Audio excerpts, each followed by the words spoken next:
Oh, did I just smack that go live button? Did I just sensually touch it? Does that mean that it's time for a motherfucking podcast daddy stream? I think it is. Oh, we're back. We're back in business. We're back to the streaming shit. Back to sit in front of a camera. Back to running my fucking mouth. Back to just being podcast daddy. Back to doing this shit. I got a couple things. All right, before we start the show, actually, before we start this, I want to play something. So if you've been hanging around the Rage Pirates Discord, or you are not what I wanted whatsoever. I don't love you like that. I do not. Okay. So, if you have been hanging around the Rage Pirates Discord at all, or the Vice Discord, you have seen me talk about a funny little... Come on.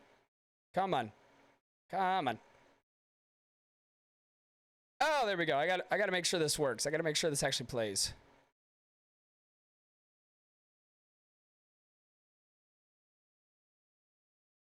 Oh no, it's not playing. Fuck. Oh, of course you're going to be a whore. Of course you are. Oh, that's right. You know what? We'll just do this real quick. Audio output. This is the one time. This is the one fucking time I'm going to have this on here. I don't like using speakers. I hate it. There's a reason I have 3 separate channels. I have them so everything's all separated and nice and clean and pristine. But this is the one time I'm going to use them. So, if you have hung around the Vice Discord, the Rage Pirates Discord on Twitter, then you will know that I have been talking about doing voice lines for quite a while for voice acting.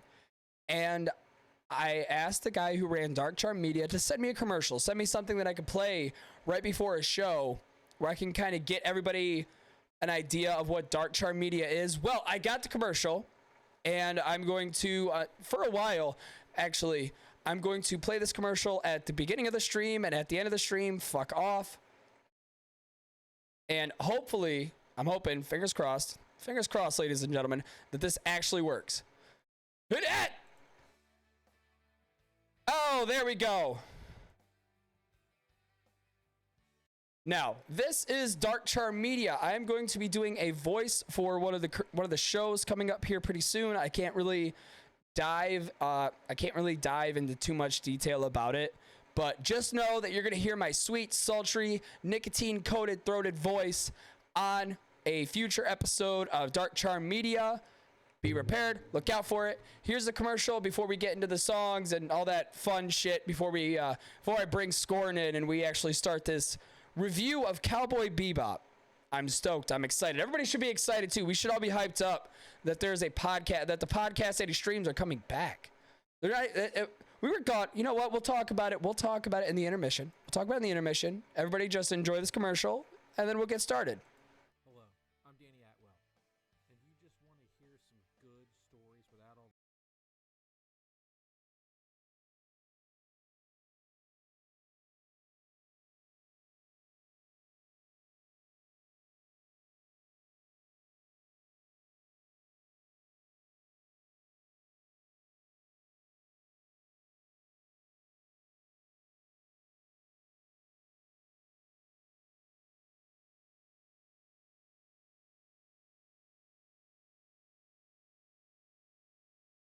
Boom. And that was it. That was Dark Charm Media. We are going to mute that until we need it again. We are only going to need it once, though. So, holla fucking luya. Holla fucking luya. I hate speakers. I hate using my speakers for everything. All right, since we're doing a little bit of anime review, I'm going to hit you with 2 of the most absolute fucking banging anime intros I've ever heard in my life. The first one is actually the show that introduced me to anime, and that would be Ultimate Muscle. If you are a fan of anime and pro wrestling, I promise this is not a show that you want to dip out on. Imagine if WWF had a baby with Ultraman and they threw that baby inside of a radioactive dump. That's what this is. That's what this show is. I'm going to give you you can see Goddamn shit. Ah, there's Skorn. I was wondering when the yelling was going to start. Oh, I'm sorry, my bad. Go ahead with your thing. I accidentally did that just now. I accidentally did a thing I didn't want to do. Well, I'm trying to pull you up on my Twitch deal, and it keeps making me log in, and I don't want to, so I just typed your name in, and now it's playing a fucking commercial. Ah, fucking. Hi, everybody, on Podcast Daddy's podcast. I'm big ol' Rage Daddy, Skorn Daddy. That's a lot of daddies. How many daddies you got? Got a long list of them? I only have one. But my boy here has a few, don't you? I do. It gets real complicated. It's real... He wasn't talking to you. He was talking to me. Oh, great. Wouldn't be a show with Skorn if old Hank didn't make an appearance. How has it been hanging? Short shrivel to the left. With a chastity belt, it'd be hanging straight down. Old Hank never ceases to amaze me. All right, we're going to play some anime intros here. Skorn, do you have one? Throw it in PD's Funhouse if you had an anime intro you want to throw in. How come your actual live show isn't coming up? Because Twitch likes to fuck me in the butt. I don't know.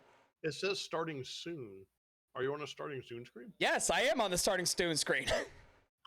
Oh, okay. And you want me to throw an intro in there? Yeah, I have one in there. It's going to play from YouTube though. Is that fine? Yeah, nope, that's fine. That's what I need. That's what I wanted. All right, we're going to start with the Ultimate Muscle intro. Bada boom, bada bang, here we go. Big bad boys from outer space. Ultimate Muscle. Get a body slam, the human race. Ultimate Muscle. Wrestlers race to our defense with strength and speed and flatulence.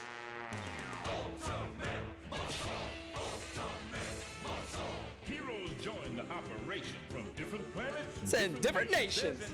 Galactic Federation. The situation. Ooh. Only broadcast on this station. Oh! Ultimate. We're back on Muscle Planet. And behind the kid. Atomic and beyond. Kick. Muscle has the power. He's also kind of nuts. This guy could save the universe if he only had some guts. Oh! I love this fucking theme so much. So you want me to post it in PD's Funhouse? What? You want me to post this intro in PD's Funhouse? Yes. Sorry, I get real fucking hype when I hear that opener, so like you gotta work with me. I get it. You're gonna hate me for this one, but you can bite my whole dick. I won't be biting anything but popcorn. I know I can hear it. Goddamn, but I'm out. All right, it was nice. Nice being here. It was nice being here. Oh, Skorn, don't be like that. It's only the intro. It's only the intro. I don't want to hear shit about something coming, not making sense coming from the guy who likes a show about transforming vehicles. I don't want to hear anything. Transformers was amazing. Did you do any advertising for this, by the way? I was going to after I did the anime intros and played a couple songs. Gonna throw it on Twitter and all that fun shit. I didn't expect you to hop right in. I thought I had a little bit of time to fuck around. Oh, well, we don't. It's 6 o'clock. I know. I fucked up. You did. You got lost in the black hole of anime episodes. Not in now. Bate.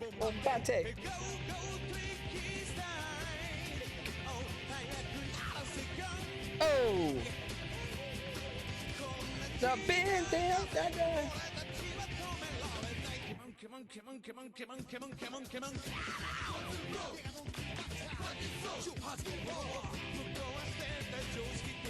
I'm telling everybody you're live.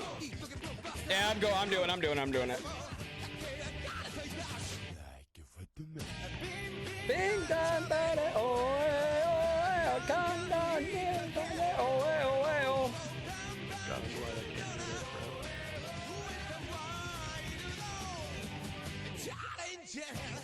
Oh my God. Say what you want. Of course. Why am I not surprised? About what? The choice of mine for being quality? Sure. Quality. Fuck you. Yeah. Yeah, The song is quality. amazing. The animation's amazing. It's amazing. But But I do, if you want the best, do you want to see the best animation ever in an intro? Like for real, for real? Yes. Yeah, for real. Like if you're gonna come with that kind of heat, I need that kind of energy. Well, first of all, Goblin do- Slayer is an amazing goddamn intro. Yeah, But- we'll do this one first, and then send me what you got. Wow. Totally just fucking went from the 2 hype songs to wah. Bro, listen to it. Listen to it. Listen to it. Shut up and listen to it. I did when I watched the anime. You don't know, and you know there's no volume on your stream, right? That might be a you thing, bro.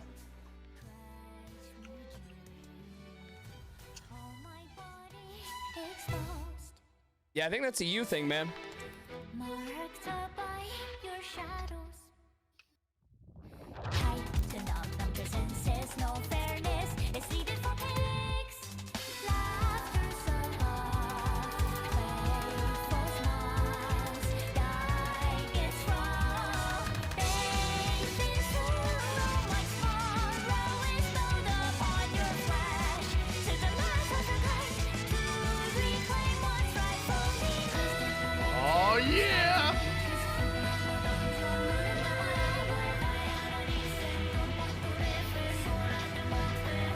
I fucking love this intro, bro.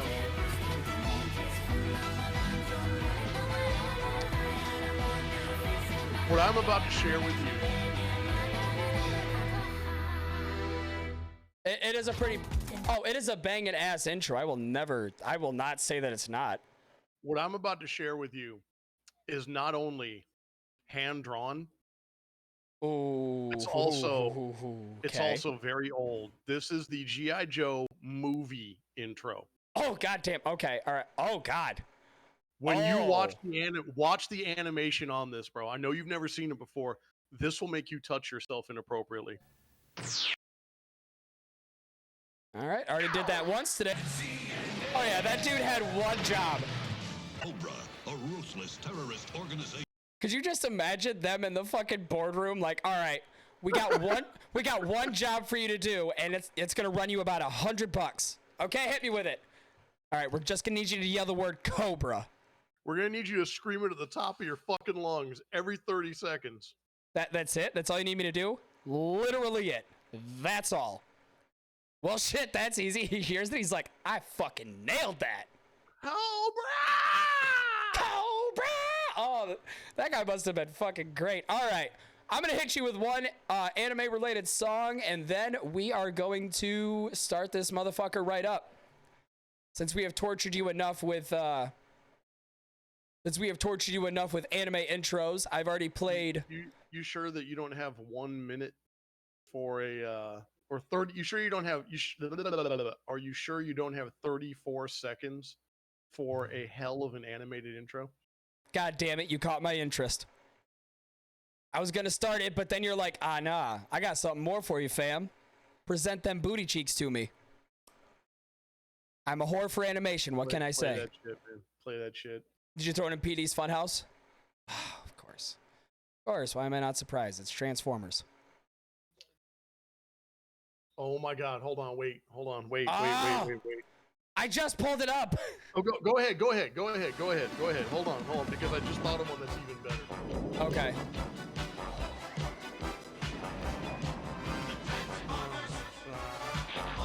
Oh my god. I love Transformers, dude. I love it. That intro is shit. But what I just posted to you is bar none the best goddamn intro you'll ever see in your life for anything. With the best goddamn music ever. I'm telling you, intros in like the 90s and the 80s fucking were the greatest. slapped. They They were the slapped. greatest. Bro, you ever want to do a show just about cartoon intros? I got you covered. Oh, bet. Next Monday, my guy. I got you covered, man. We will make the Skorncast an official. Oh. I will tell you this. We ain't discussing payment. I ain't paying you. You're doing this for free. Dude, play that Thundercats intro, man. Oh, we're playing the fucking Thundercats? Bro. You laugh. Just wait. No, I like the Thundercats. That's why I'm laughing. This is the original, like, 80s one, too. Oh, we're going old school.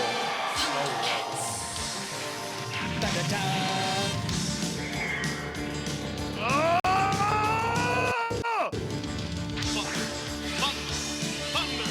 Thundercats! Oh! Look at that animation!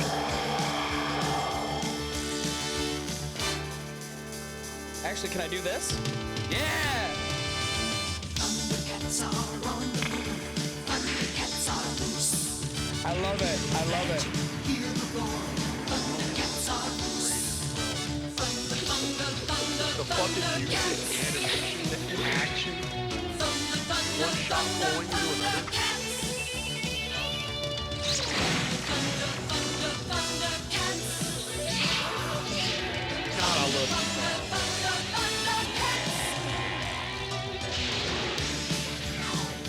Look at this shit. Oh, I'm a whore for this kind of animation. Oh, my boy! Ancient spirits of evil, transform me into Boomra, the ever-living! All right, I got one thing, and this is not this is not like an intro. This is just personal. This one is personal for me. Skeletor. Oh, motherfucker, play some goddamn He-Man, boy. Let me find out. Well, it's Bro. more or You know, less. hold on, wait. Before you hit that play button, do you Okay. want to save it for next week? No, this is just Skeletor calling somebody a boob. Oh. That's all that's all it is. It's just Skeletor calling the sorceress a boob. That's literally it. We should chain them up before they come to. No hurry, They're gone! But where? How? it's the sorceress, you boob! She won't cheat me of this victory.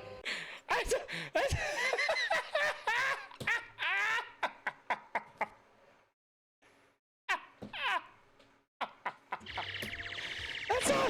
I hate to leave you. Oh my god, that's all I needed. Oh, that's all I needed. I just needed Skeletor to call somebody a boob.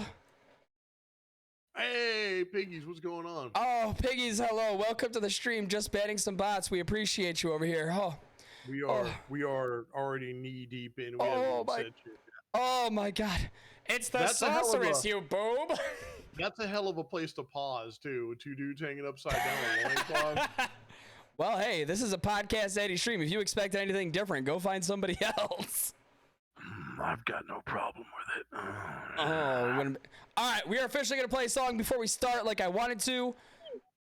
Scorn keeps fucking throwing Transformers intros at me, throwing He-Man and G.I. Joes at me. Are we making this an official thing? Like next week, we're gonna fucking come back and talk about cartoon intros. Yeah, definitely. We can.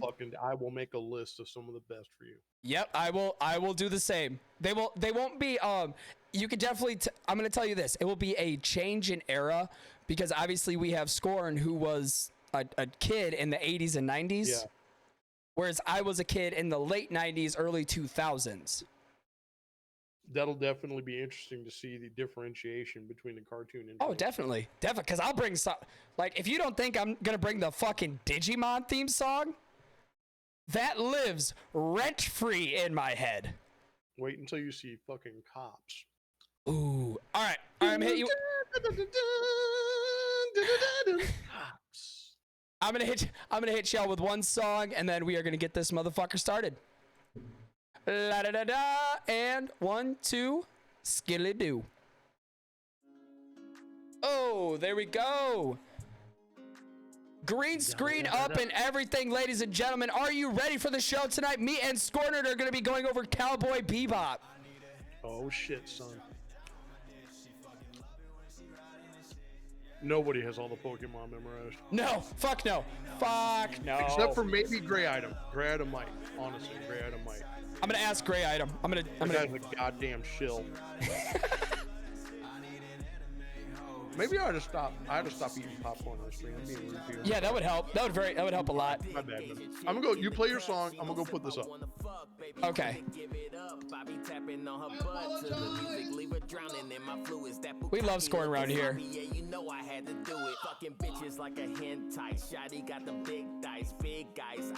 Ladies and gentlemen, we love scoring around here. That's why we bring him on here constantly. He thinks we hate him, but we actually love him. I'm about to suck on the bitches for show. Hit top pro tag on the beat. 3D hoes, they can't compete. Keep a co-eye like Uzaki. Love the suck on sip I meet. Feeling like a Miyazaki. Now, of course, I'm gonna tell you, if you like the stream, obviously show your friends, tell your grandma, tell your dog, tell your cousin. Have your friend who does OnlyFans throw the link in her next post showing her feet off to everybody. Whoever you know where you can send this stream to, just let them know that it's happening. Tell them about it. Tell your girlfriend. Next time she goes to send the guy she's fucking around with you, next time she sends him a titty pic, be like, hey, listen to this stream, listen to this podcast, listen to this idiot talk on stream. God, I look like a fucking 90s radio DJ if there ever was one. Holy shit. Just fuck me. Now that a girl acting radical, itty bitty mini skirt, seeing all that ass with just a twirl. Do you got an OnlyFans? I want you. I'm a lonely man, but you a bitch from rented girlfriend, so we just holding hands. Nice, nice job, bub. Proud of you. I'm real proud of you. Baby, get the lighter fluid. She sucks like a lolly. Then after All right, she holds man. me, I First give of all, her let me that do cream something pie before we like do this. Shiki. I'm She gonna pull calls up all me the her episodes of senpai. Cowboy You know what, Bebop. Shiki? I like how the song is still playing. These hentai girls, but at the end of the day, they're not real. And maybe we should just start going after real girl.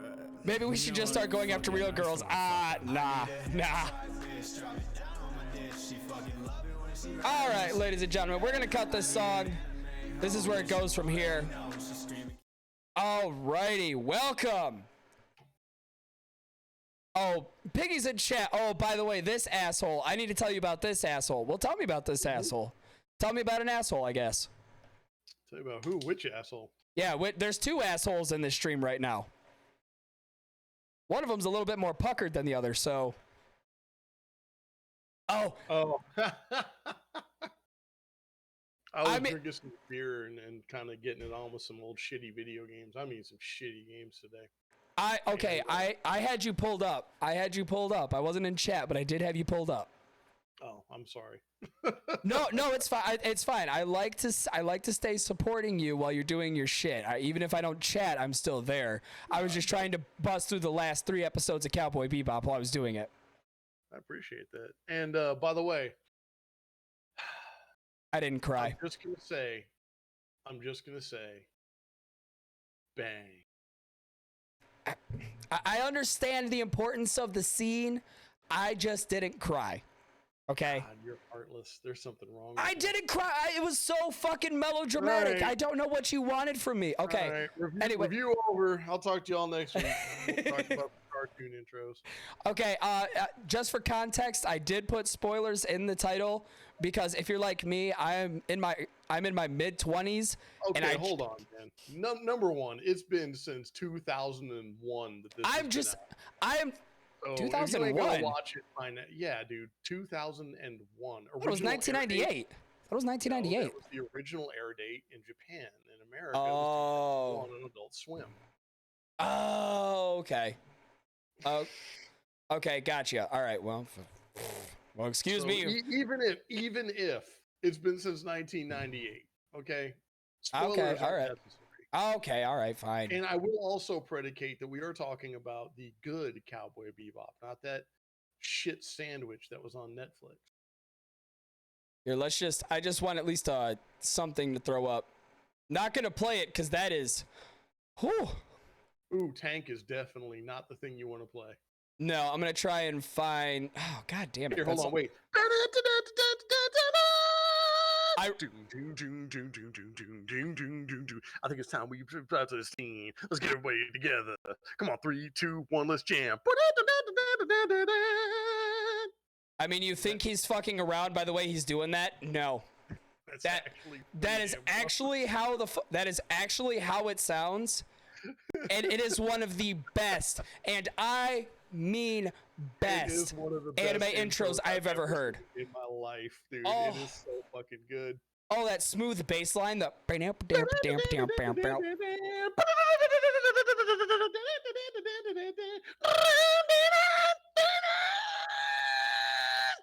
All right, now if I would be amiss if we were going to talk about Cowboy Bebop and not bring up the glorious soundtrack that accompanied every single visual that happened in this anime. Okay, so a lot of animes have decent music, okay? And I will Decent. say that Goblin Slayer is one of my favorite anime out there, but the music for Goblin Slayer was often kind of repetitive because they used the same couple songs. They were good, but they were the same. Yeah, and it's like you're eating the same ham and cheese sandwich every day for like 2 months. I wouldn't Like say it's that bad. I mean, it's not their bad, but it gets situational old after a while. You know, it gets old. The thing with Cowboy Bebop is like when he's on the space cruiser and he's exchanging the chip for the money, that had a soundtrack. When he was talking to that lady about her son and she was blind and then, you know, she needed that plant to see, there was a soundtrack for that. The Indian guy smoking and talking about that spirit that went into the cosmos or whatever, they had a soundtrack to that. Like every fucking moment had a soundtrack, and the movie was no different. I know you haven't seen the movie yet, but god damn, bro. Ooh. It hits hard. Episode 20, well, like I was talking about today in the Rage Pirates Discord, which if we could throw that in the chat real quick, that'd be greatly appreciated. I brought up that episode 20, or session 20, if we're going to go by what the title names are. Piero Le Fou. Oh my god, bro. fucking god, that ass whooping in the very beginning of the episode. He beat Spike. You spend the first whole series watching Spike just dominate the fuck out of No problems whatsoever. Just like flowing like water when he's fighting, just hitting with the wapa and the wapa and the waka. No Float issues. like a butterfly, sting like a fucking rhinoceros in a shoe store. Then you meet Piero Le Fou and he beats Spike after death. Did you notice that at one point Spike was afraid of him? Yes, yeah. That was crazy. I could tell. See, too. Spike was actually afraid of him. His hands were shaking and shit. It was like, wow, holy shit. Yeah, and especially that like mid-air combo type shit with just his legs. Just pop, pop. It looked like it was a bad Tekken move, bro. Yeah, I seen that. I was like, that's a Street Fighter combo right there. He fucking Street Fighter comboed Spike's ass. No problems. No issues. I love the line in Piero Le Fou. He says, there's nothing more pure and cruel than the mind of a child. Yeah. I love that, man. I love that. That fucking episode was good, man. It was. I think we're just going to cover all episodes. Yeah, we're just going to talk about each episode. Just go with it. So I'm Pierre Le Fou. I think what really fucks with you is if you listen, he says he may have the body of an adult, but his mind is regressing. Yeah. And at the very end, you just hear Pierre Le Fou just screaming, "It hurts, mommy, it hurts." Yeah, he was like. And that is haunting. Yeah, that is fucking haunting to hear at the end of that. Because like we were talking about, there are soundtracks to every major event that happens in this anime. But when Spike is getting his ass kicked, it's just a droning sound. I think what's amazing about that scene, it isn't a droning sound in there. It's a sound, but in the background, it's the circus walking by, and it's like. No, I was talking in the beginning. I was talking about the beginning. Oh, yeah, in the beginning, there's no sound. It's just like this bassy kind of like. Yeah. Like a weird, like a fan, like a big fan on in the background, and it's. Oh my god, bro! It's so haunting. Did he cry? Flutie, no, I did not cry at the end. I did not cry at the end. Heartless motherfucker. Flutie, I cried. And I cried years afterwards when I watched it again. We'll get to that. We'll get to the last episode. And I think another part of that scene that really like you felt tense that entire scene because like you said, the rest of the show he's just whooping ass, like floating like water, smacking every person he comes across. But this is one opponent that he's actually scared of. So when you have that droning music in the background and just watching him getting juggled like it's Street Fighter 4, It's in the a first fucking time we really tournament. thought that Spike was about to die. Even during Vicious, you're like, he's gonna come back from this. You know, first time he's fighting Vicious, you're like, he's gonna come back from this. For this, you're like, oh fuck, this might be the one. And Spike also, he loses another fight during the series too. Are you there? No, I'm listening. Oh shit! Okay, your Twitch just went down. Yeah, Totally it's because my fucking internet decided to shit the bed. Yep. That's yep. not good. Nope, never is. But anyways, keep going on. The show goes on. We'll keep going. Spike also lost a fight to Ed's dad. Oh yeah. Yeah, it was another really good episode. I can't remember the name of it. Hold on. It's God damn it. Shut up. Is the video buffering? Yeah, the video's fuck you, Twitch. Eat my whole ass. Was it Brain? No, Brain Scratch was pretty cool. It was a Brain Scratch. It was God damn it. I can't remember the name of the episode, but it's the last one before the two-parter hits. Hard Luck Woman? Yes, Hard Luck Woman. Yeah, it was Hard Luck Woman. Yeah. Yep, Hard Luck Woman is the episode where we meet Ed's dad. Father, and that dude beat Spike's ass too. Yeah, I mean, Spike came in hard. He was like, I'm going to swing, I'm going to knock you out, and just... This motherfucker was just blocking his hits. It was like, you need some nutrition. Like, what the fuck? It was the most, like, dad way of beating an ass I've ever seen. Just like... I honestly think that he could have beat up on fucking... I honestly think he could have taken out Vicious. Oh, yeah. Oh, definitely. Ed's dad was the coldest motherfucker in the movie or in the whole show, and he didn't even care about none of that. He was like, oh, another asteroid hit. We gotta go. Yeah, it's like, he tried beating my ass. Asteroid! What? Oh, yeah, fight. Oh, yeah. What? As soon as Ed comes down, it's like, oh, this is Spike guy, and this is Jet guy. Nice to meet you. What? Just headbutts the fuck out of him. I see that. I was like, Ed, the hell? Say something. Stop him from beating them up. Right, I like how when he's like fighting Spike, fucking Jet is just standing there the whole time watching him get his ass kicked. Like, I ain't getting involved in that shit. No, Jet is a very smart character. Oh yeah. Jet is a very, very smart character. Sorry for that little whatever the fuck happened with my OBS. I apologize. We are fully back up now. Just wanted to address that. So, all right. What did you think about Asteroid Blues? That's the first episode of Cowboy Bebop. Asteroid Blues was a very, very nice introduction to the series. Simply because not only do we get Asteroid Blues, I'm trying to remember because I was watching this while I was the one real with tight. Generic anime version of Antonio Banderas, the red-eyed coyote. Yeah, that and Salma Hayek. I will say the entire time you feel bad for this. So they meet a woman, and she is pregnant. You think she's pregnant the entire time. She's carrying this baby, and the entire time, like, oh God, don't get hurt, don't get hurt. Then bullet skims past, fucking hits that belly, and just red eye. She's actually carrying a ton of drugs. She's a fuck ton of red eye. And I think one of the special things about this episode was not only that it's a self-contained story, it introduces the characters and shows you the lines in the sand that they're not willing to cross. And best of all, I would like to say a special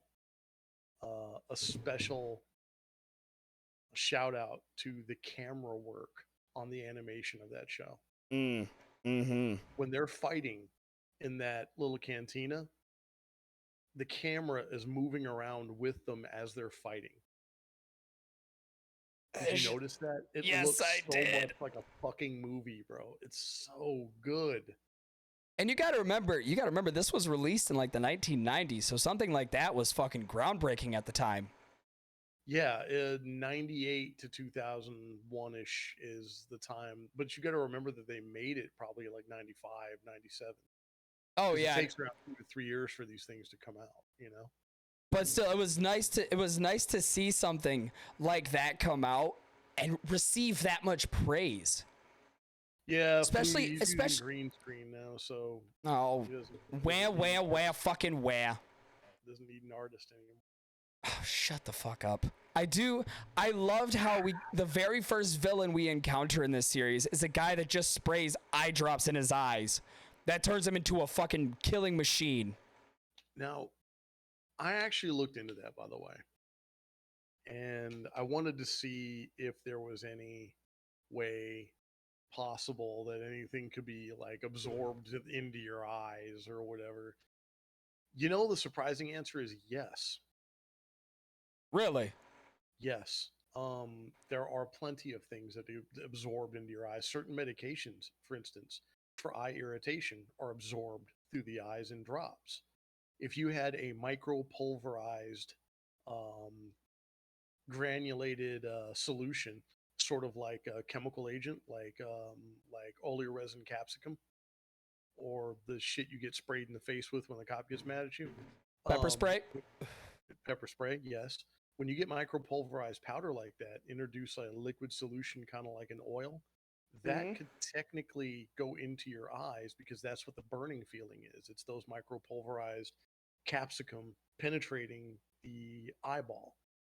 I am going on too far about this. The point is, yes, you could in fact get a drug like what he had and get it absorbed through the eyes, and it would directly go into your brain, I guess, because the blood flows around like that. It flows from your heart through your body, brain, all that shit. So technically, yeah, that could actually happen, I believe. I was not a fan of that's how the first episode, like that's what they show is a guy was like, I don't want to do this. Ow! Fuck! Of course it's the eye. Has to be the eye. Can't be nothing else. Gotta be the eye. Can you imagine being the first guy to do that? Like, here, we're gonna try this, you know? Like I wear glasses. You wear glasses. Have you ever done that little fucking the poof of the air in the eye? Ah, that's hell. That is a that living hurts hell. bad enough, bro. I can't imagine spraying a bunch of hot sauce into my fucking eyeballs. No, that's like taking Tabasco, Frank's Red Hot, some green chili pepper, mixing them into one, and then just dropping that shit right in the. No, fuck that, bro. Yeah, that hurt. Yeah, I hurt myself saying that. Ouch. Fuck that. I got some Cholula in my eye last night. Oh. I had it on my finger and I didn't know it because like I was eating tacos and I just had it on my finger and I reached up to rub my eye because like these allergies are killing me right now. And I rubbed it and I opened my eye and I was like, oh god damn it. And I realized I had a drop on my finger, bro. That shit hurts so goddamn bad. R.I.P. Skorn's eyeball. R.I.P. So another thing that really killed me about the very first episode of the series was the entire time you hear the main antagonist's girlfriend, I want to say, is what I want to call her, his girlfriend. Yeah. About closest thing I could call her.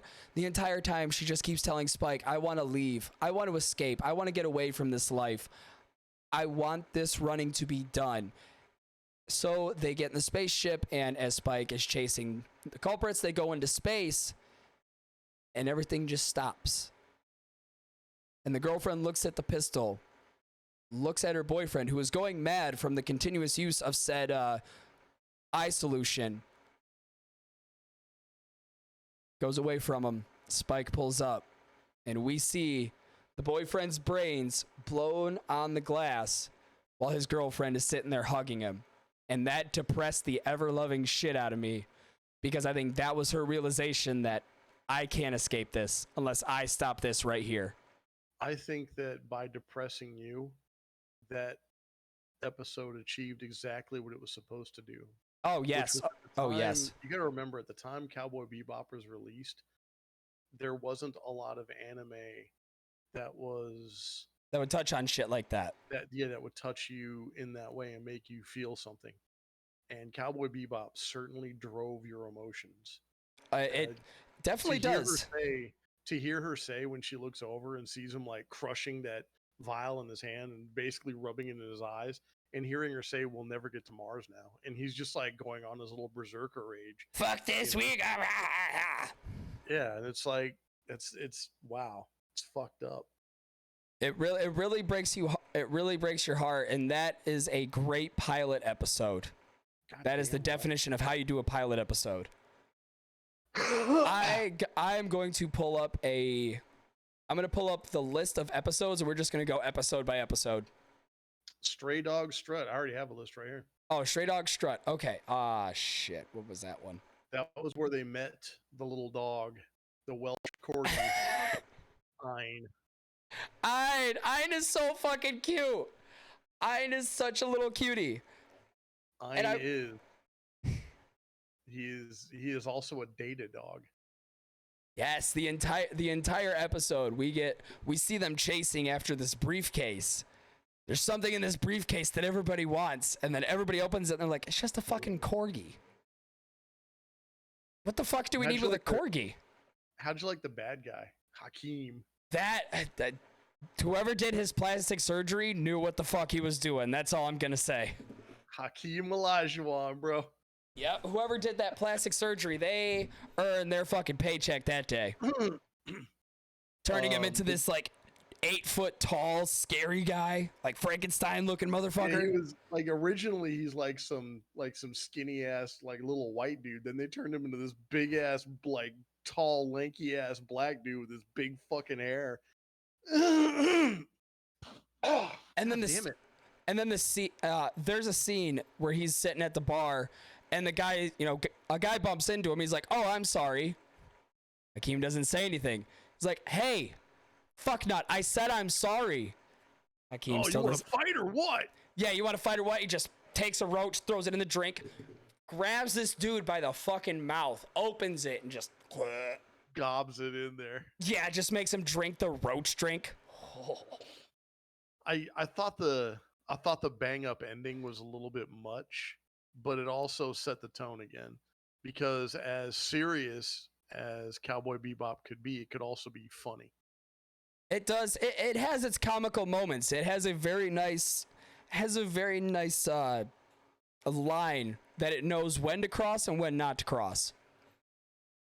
And I feel like a lot of animes don't know where that line is, and they go either completely above it or completely below it. With Cowboy Bebop, the serious scenes were actually serious. You felt the tension in whatever scene they were trying to portray. It wasn't like, oh, this got too serious, here's a slapstick. No, if it's serious, yeah, you're gonna feel the pain. Episodes where if like in the first 2 or 3 minutes, yeah, we're talking about the anime. That Netflix bullshit doesn't exist, Nico. And what the fuck is up, Nico? Hey, Nico, it's nice to see you here, man. Oh, also, Nico, real quick, I'm going to be doing Dead Space on Wednesday with the headphones in, so be prepared. Get your points ready, you fucking... You'll scream like a bitch. You fucking... Yeah, Nico fucked with me so hard last time I played Dead Space, and it's been a while, and I'm going to... Just for... Bish, I will... See, I told you. Bish, I will be there. And that's the main reason I'm doing it, Nico. Just for you, because you support everybody in the Rage Pirates, and you know what? I got to give back. I got to give credit where credit's due. I gotta say, man, Nico is in every goddamn video I make. Nico's a G. Nico's a fucking G.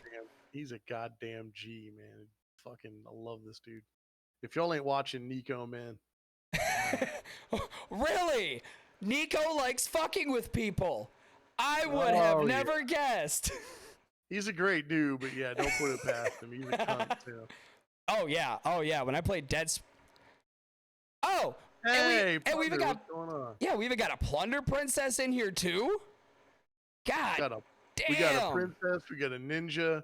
We got a Pebbles mascot. We got a piggy. Got a bunch of motherfuckers in here. We do. Hello, everybody. Thank you for coming in. I appreciate it. So anyways, back to the episode. I love the entire time. They just shit on this dog like it's just an average-ass dog. It ain't going to sell much. And then the lady at the shop, she's the one that said, oh, this dog ain't going to go for much. And then she's Yeah. sitting there watching TV, and she sees that the dog is on TV for like a big fucking bounty. She's like, 100 million wulong yeah, or whatever. yeah, and she's like, no way, that can't be it. Just a moment of disbelief, like, no. I like how while she's thinking it, that dog runs by her place. Like, that's the moment when she's watching it, when everybody runs by her place when they're using that dog whistle. Yeah. It's just like, oh, nah, nope, can't be it. Can't be it. And of course, that's the first member to join Spike and Jet's crew. Yeah. Is the dog. Is the fucking dog. The fucking dog is the first person to join the crew. Which, by the way, I'm very glad they did the dog. I'm very glad the dog was the first one to get introduced and not the other two. I'll say that now. The dog is awesome, but let's talk about honky tonk women for a second. Tank, thank you very much for tapping me up, homie. I appreciate that. Tank Z's, I like that name. Yeah, he's a good guy, good dude, very good dude. So honky tonk women was one of my more favorite. I don't have a favorite episode of Cowboy Bebop, by the way. Period. I do. I don't. I love them all differently. There are a few that I could do without, but honky tonk women is one of my more favorite ones. I thought the animation was top notch. I thought the writing was interesting. The introduction of Faye Valentine was done very well. And I thought it was a damn good episode. It had really good music. It had a really good scene. It had double cross. It had they had a fucking, you found out that like Spike was a hell of a gambler. Oh yeah. What did you think about that episode? I loved it because the entire, she's supposed to find this gambling guy that, he's going to lose it all. And then he's going to bring that one chip where that's going to be the sign. The only thing similar between them is that fucking jacket. That was it. Yeah. And then, Spike gets down to that one last chip and he's just like, I'll take this. And just walks away, just fucks right off. And she's like, how did you, not use the last chip? He's like, because I seen you cheating. Like, I was watching you cheat the whole time, lady. Yeah, he's like, I knew what you were doing. This isn't news. Like, I wasn't surprised by that. Because I thought at the end he's going to be like, oh, I got outsmarted. And then when he said that, I was like, I don't know why I was surprised by that. I don't know why I thought he couldn't see through that. Oh, hell yeah, man. Even Jet was like, on the way down, he's like, you got to be careful. We could get kicked out of here. Your eyes are too sharp for this. Like, he was even telling him, like, don't fucking win too much, But I am also a whore for casino scenes. I am a gigantic whore for casino scenes. So that just tickled a little bit of serotonin in my brain. I like the bright flashing lights, the ambiance of a casino, the fact that we just see gambling and that trickery could be afoot, and the double cross. I thought it was interesting how they took some bounty hunters and put them into a scene like that with the gambling and the exchange of the money and the chip and all that, because they had nothing to do with bounty hunting. And it was just like, it became less of a hero and bad guy villainy type thing. It became more of just kind of like, villainy. And it's like, I like how the crew of the Bebop kind of straddles that line between just making money, being part-time criminals, and being fucking bounty hunters at the same time. Right. Like they ride that line very hard. Because they were going to give them that chip for money. Oh, Until they got betrayed. And then they were like, nah, fuck that. All bets are off. These dudes are all going down now. Yeah, it was like, you know what? We're cool. If you want to give us money, we'll work on something. Double cross us? Well, sorry, man. Them's the rules, and I follow by the rules. And the way they use gravity in that show. Oh yeah, dude, that was fucking amazing.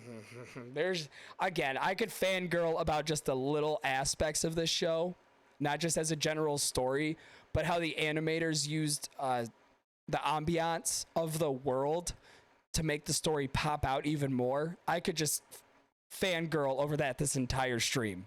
Honestly, dude, Cowboy Bebop had one of the most immersive and well fleshed out worlds in a world building I've ever fucking seen. For only being one season with 26 episodes, fuck yeah, it did.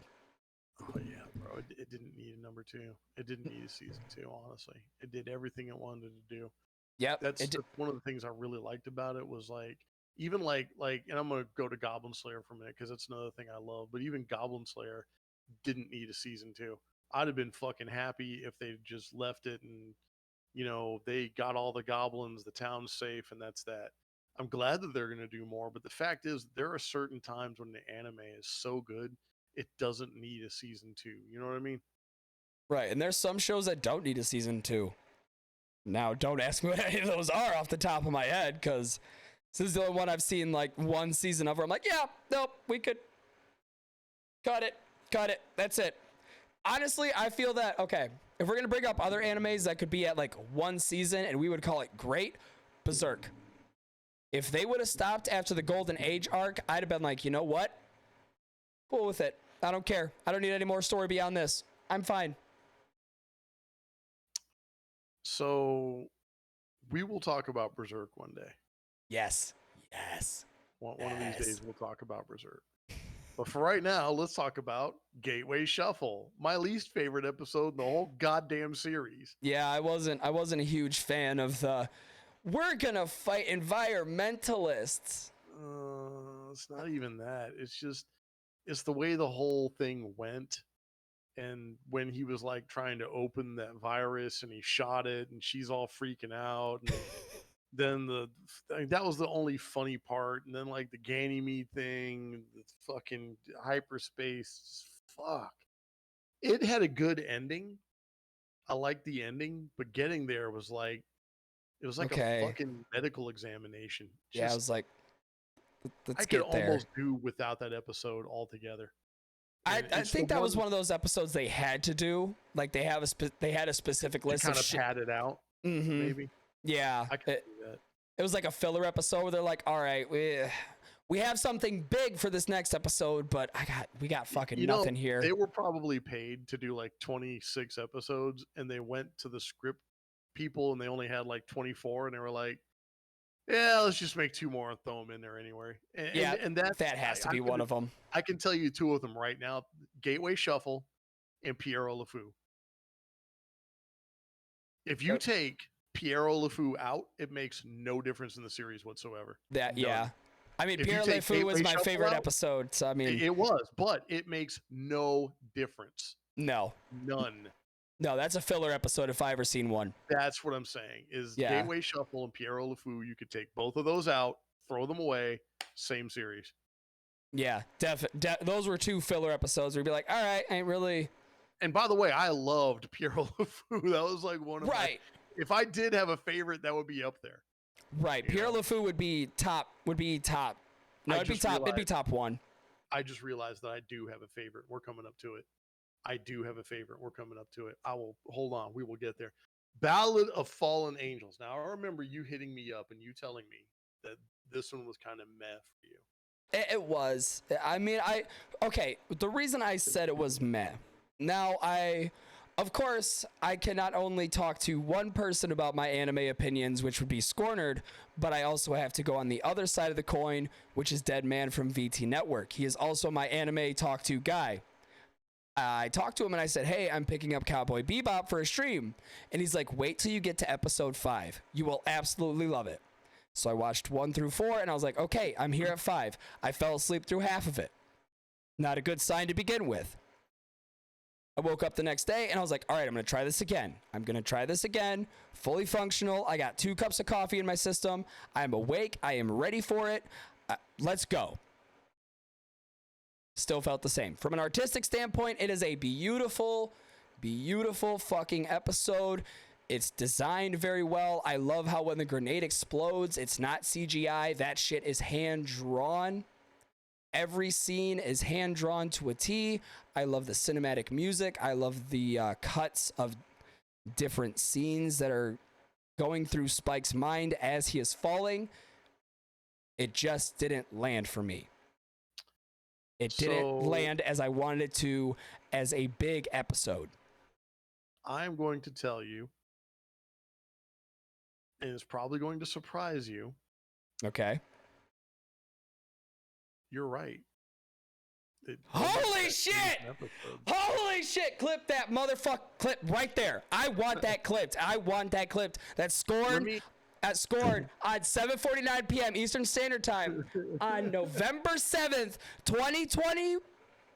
Skornered said, Podcast Daddy was right about an anime. I need evidence of that shit right now. Let me explain though.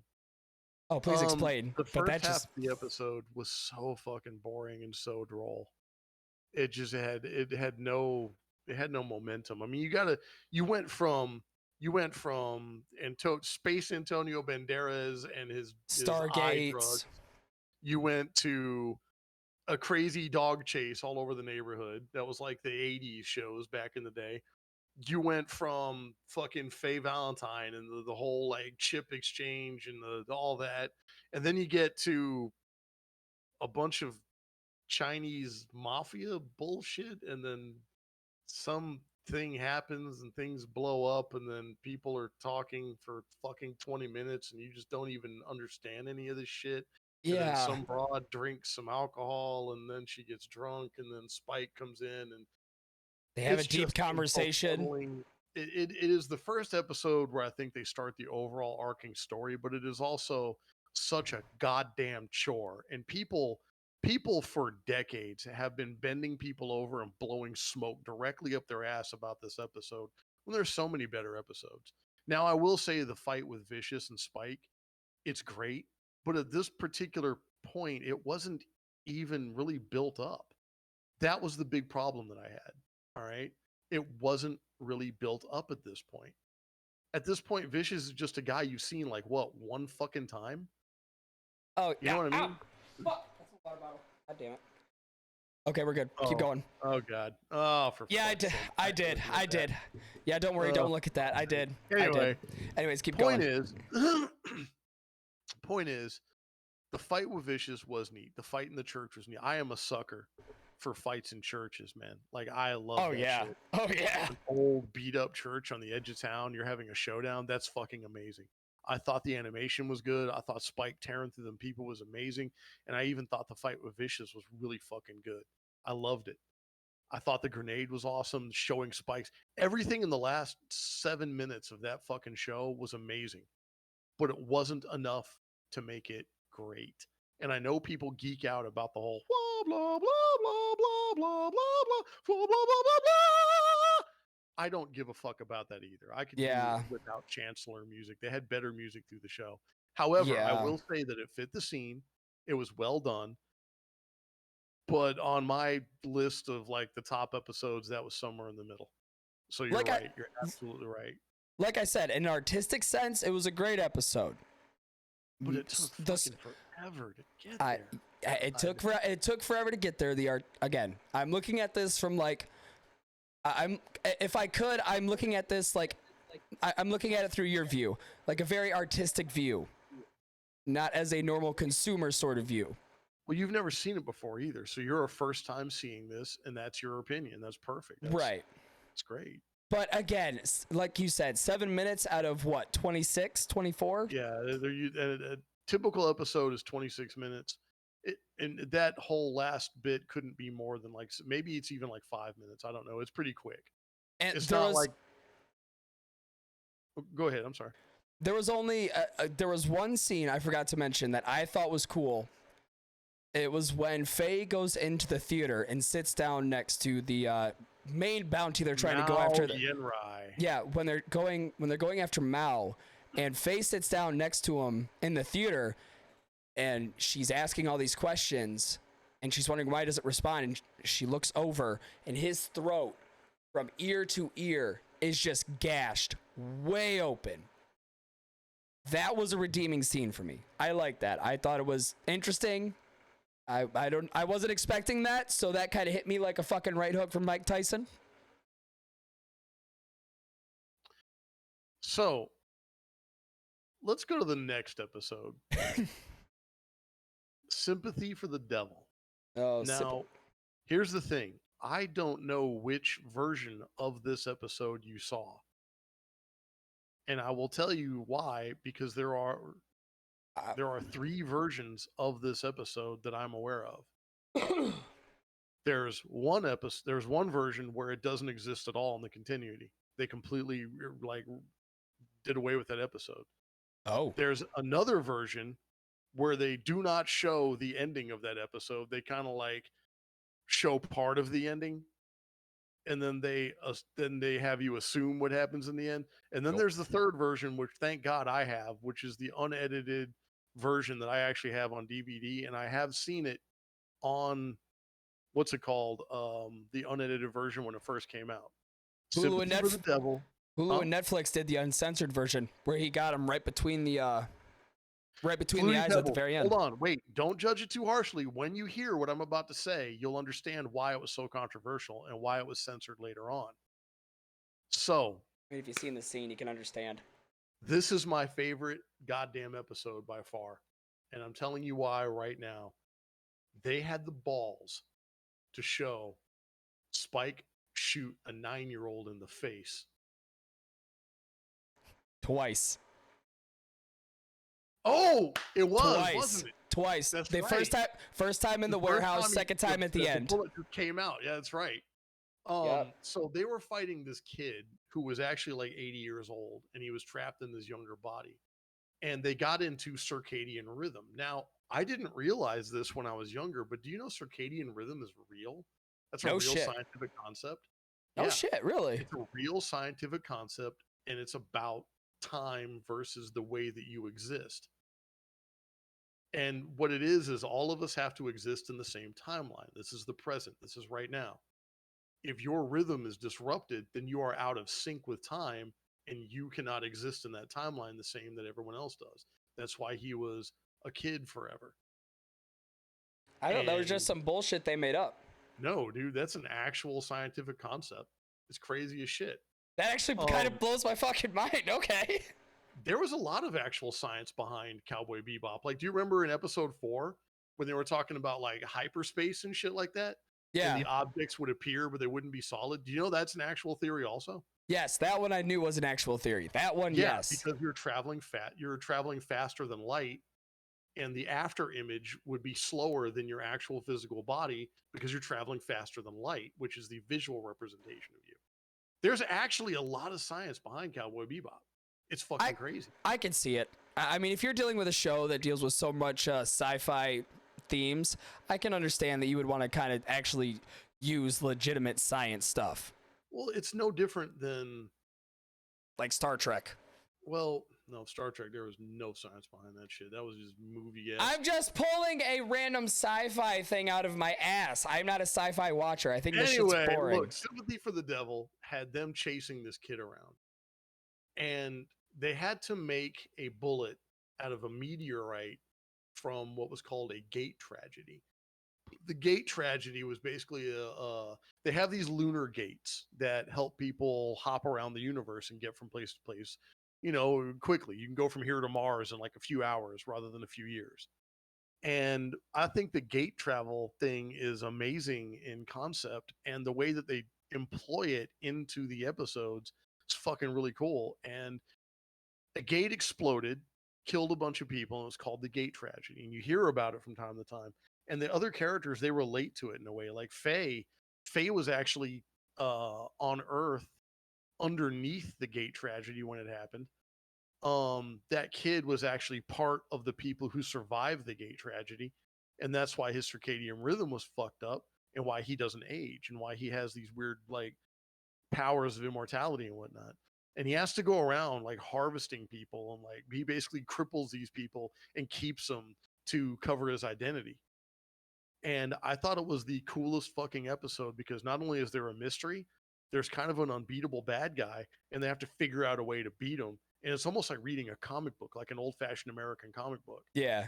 And when they fucking show the end with him and Spike shooting at each other, and Spike takes aim and shoots, I am going to sound very up my own ass for a minute, but I, as a person who creates, have looked into the void of social activism, and I will tell you that it takes a huge throbbing, meaty pair of cojones to show a 9-year-old get shot in the face and die on screen. Yeah, I mean they didn't even pull any punches either, because it wasn't even the last scene where it was like the slow motion, perfect aim right between the eyes sort of fucking shot. It was the first shot in the warehouse, because you seen that bullet hit his head and then brains coming out the back. Like, it wasn't even a peaceful, because on the last shot, Spike shoots it, nails him between the eyes, and it's just like he smiles and then he ages. The first shot in the warehouse, when him and Spike have their first actual interaction, where he figures out like, oh, this kid's different. Yeah, this kid is the reason half this bad shit is happening. He catches him right in the head, and it's no like easy ping. Oh, it's ping. Now, Flutie Pebbles, to answer your question, why they had 3 different versions. I think, if I remember right, they had the uncensored version, which is what I saw. A few years later, they were still showing Cowboy Bebop, and then they had to censor it. But the censoring that they didn't make any goddamn sense. Because, like, if I remember right, he shot at Spike, and then, like, Spike shot at him, and they cut out the part where he gets shot in the face, and then they just go right to him where he's, like, aged, and he's like, oh, blah, blah, blah, and he says something. They cut away from it, and then Spike's, like, talking to Jet. Like, what the fuck? And it wasn't even a very well-edited, like, different ending. And then I guess people complained about it, so they just removed that episode from the play time entirely. That's why I'm saying there's 3 different versions. I do like the child's very last lines in this episode, where he says, "I'm finally at peace." He's like, I have lived for so long, but for some reason right now I feel the most peaceful. And that always makes you question morality, where if like you could live forever, would you? He says, "Do you understand? Do you understand?" And Spike is like, "Not even a little bit." No. Spike's reason, because it's not the first time he said that. He's like, "Do you understand? Only way I can." Which is just his way of saying, like, "Do you understand? The best of my abilities. Best of my abilities." Spike is not exactly an astrophysicist.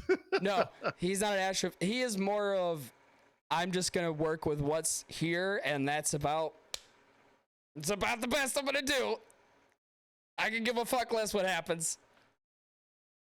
All right, so moving on to episode, what would that be? 7? What are we on? 7 now? Yeah, Heavy Metal Queen. I loved Heavy Metal Queen. It was so cool. Heavy Metal Queen was good. Okay, Do you remember what VT stood for? I know he was married to one of the top bounty hunters. I know that's how Spike figured it out. Vanessa Terpsky. Yep, and the only way he figured that out is because of the pocket watch that VT had, and it had a picture of him and his husband in it. Everybody knew Mr. Terpsky, apparently. But nobody knew he had a husband, I think. I think that was nobody knew he was married. Ah, yes. That line. But I mean, still, it was cool to see like a heavy metal trucker scene. I know that sounds weird, but just him being like, I'm gonna pump some fucking metal and I'm just gonna kick this into full gear. You know that was a she, right? Oh, that was a woman? Yes, that was a woman. She was very manly for a woman. But if you that was a woman though. Oh, that explains so much more. That's why it's called Heavy Metal Queen. See, I thought, okay. Wow, that just made me seem like an asshole on Vanessa Terpsky, that's his wife. Ah. Yeah. Gotcha. Okay. Well, the thing is that it's an amazing episode. I love the music selection whenever she was doing something, it was always like heavy metal. And they were like, "Could you turn it down? That's racket." She's like, "It's not racket. It's relaxing, and it's called heavy metal." And she like pumps it up and does dumb shit, and like, I liked that episode. It was a good episode. I liked the whole thing with him and the escape pod. Yes. When they're trying to be gentle with the explosives that could blow up a planet, And she's like, sometimes you just gotta go for it. She pumps that fucking volume up, and Faye like bumps the fuck out of the pod, like the whole fucking like thing's about to explode. I thought it was a really cool episode. One of my favorite parts of that episode was when Faye was looking for the guy with the dragon tattoo, and she sees this big muscular guy sitting just chilling there. She goes up, puts a gun to his face, like, tell me what's going on, tell me where it is. You just got this small wimpy guy, like, oh fuck. Yeah, he's just like, oh fuck. And then she's like, go call the cops, tell them I found him. I like how the guy that she's telling to call the cops is the dude that they're looking for. That, okay, again, I'm going to stroke animation cock here for a minute, because I love to do that. I am a whore for good animation. Heavy Metal Queen is another episode that had top-notch animation. Oh yeah, when the main villain is running away and he throws that little vial and you see the liquid just mixing, yeah. That was, I think I rewound that a couple times just to see it over and over again because it was such an enticing scene for me. I don't know why, but just seeing the liquids mix and match in an anime like that just tickled the little part of my brain. You don't often see those tiny details in an anime. A lot of people, myself included, believe that Cowboy Bebop was the watermark. It is the stick, it is the yardstick to which all other anime is measured by. If you have something else that you're playing, someone else is measuring it according to Cowboy Bebop. I promise you. And seeing those little details, like when he clicks, and did you notice that he actually clicked it to break the vial? He clicked it to break the vial, which released one solution into another solution in order to mix it when he threw it. You know, if they had that in any other, it would just be a silver like capsule of metal, and it would hit the ground and mix and blow up. Dragon Ball Z. Yeah, like Dragon Ball. Sorry, did I say that too loud? Did I say that out loud? No, you're right though. You're right though. Captain Core shit was always like that. Yeah, it was always. I have nothing against Akira Toriyama, by the way. That was his style, but it was kind of hackneyed and a little bit lazy, honestly.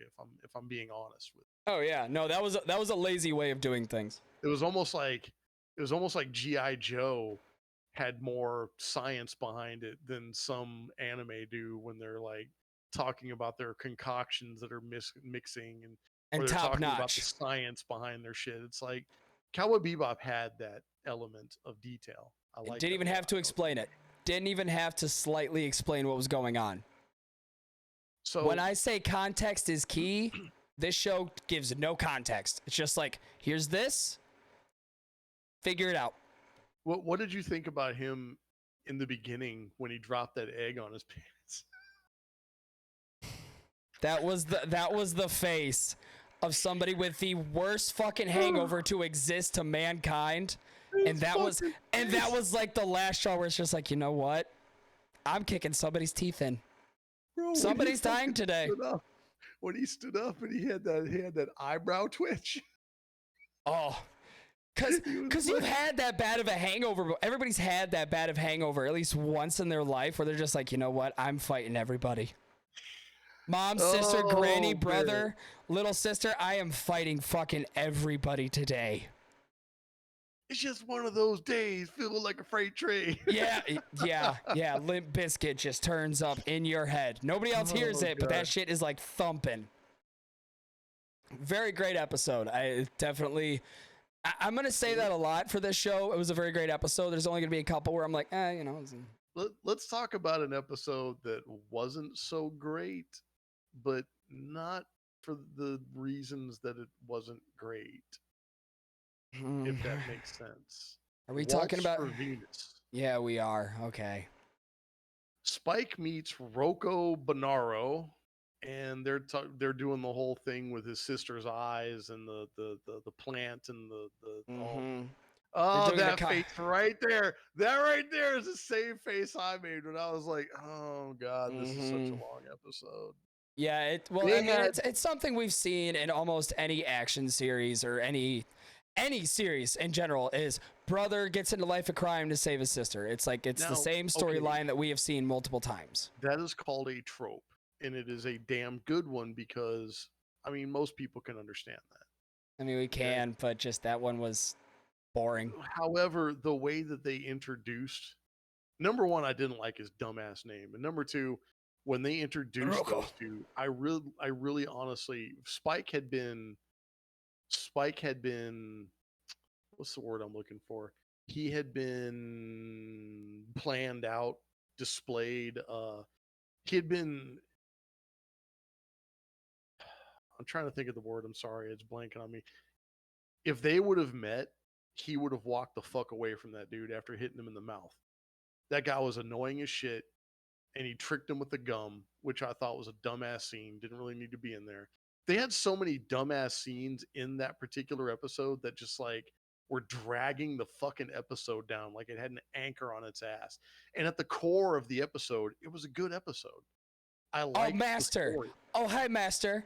Are you my master now? Can you teach me your ways? God damn, yes. Yeah. And but the way he explained it, I like how Spike explained it. He's like, "You're tense. I don't tense up. Just let it flow like water. Notice how right I'm not." Do you know that right there, that speech was an actual Bruce Lee speech? No shit. No shit. No, yeah, I didn't know that. Fighting style, Jeet Kune Do, is literally a reference to Bruce Lee's fighting style, which is Jeet Kune Do. No shit. What he said was, one must flow like water. If there is a cup, you must become the cup. And then strike down your enemy with a raging torrent. When Spike said what he said, that was an exact reference to an actual interview. One of the first interviews that Bruce Lee had. It was in black and white, and it was when he came over here and like they interviewed him. That was in that interview. Just a little piece of trivia for you. I mean, no, that's trivia. No, you don't apologize. I did not know that. I did not know that, so that just blew my mind. See, even Nico, if Nico agrees with you, I believe it now. I was kind of skeptical, but Nico's like, yeah, it was, and it's like, well, fuck, Nico said it, so I gotta believe it now. He was also noted for saying boards don't hit back. Anyway, I'm sorry. Go ahead, man. Are you sure you didn't mean broads don't hit back? Hug-goo! Not if you don't hit them hard enough. We're all about family violence here. Woohoo! Hooray! All right, man. Anyway, Walter Venus had a bang-up ending. I think his sister still ended up blind, and it had a very somber ending. And that's what I hate to say it, but that's what I liked about it, was the fact that the ending was like bittersweet. You know what I mean? I think we had this conversation once before. I like sad endings. Yeah, it wasn't an ending where it was like, oh, he came back, gave her the flowers, and everybody's a happy family. It's like everybody was happy. No, bro, the flower got fucking wasted. He went to, he died, didn't he? Yeah. Yep. Yeah. He died, and his sister like kind of knew that he was a fuck up. Because he used Spike's fighting style once to throw a guy with his own momentum and then just shot right through the throat. Yeah, that's right. That's right. Mm-hmm. That episode, I knew where that was going. As soon as I seen like him get so excited about being able to just do that one time, I was like, he's gonna die. He gonna die. Yeah, I don't know, man. It's another one of those episodes that was a hit or miss. I was like, eh. Yeah. To some people, this is cool. To me, this is, it's so okay. Let's go from Waltz for Venus, and we'll talk about an episode that I think both me and you can get behind 100%. Jamming with Edward. Oh. The introduction of fucking Radical Edward. A 7-foot-tall Hindu voodoo basketball playing, street fighting. Bro, that was one of the cooler episodes in the fucking series, was the introduction of Radical Edward. Ah, shit. I fucked up. You're on. Hold on. Let me get back to where we're at. Give me one. Oh okay. My God, yes. Bro, what's happening to your sound? There we go. Okay. Yeah. No. Sorry. I was away from my microphone. Oh. This is where. Yes. This is an episode I can get so behind. Sorry. I was on the episode after that. Sorry about that. Wait a second, Nico. Are you talking about Bruce Lee was shot? Because yeah, Bruce Lee. No, no. He was talking about the episode we were just talking about where the guy got shot through the throat. All right. Anyway. Gammon with Edward, which introduces one of my favorite fucking characters in this entire series. Wait, no. Yeah. Wait. Yeah. No. Yeah. Yeah. No. That's it. Because up until now, we haven't met Edward yet.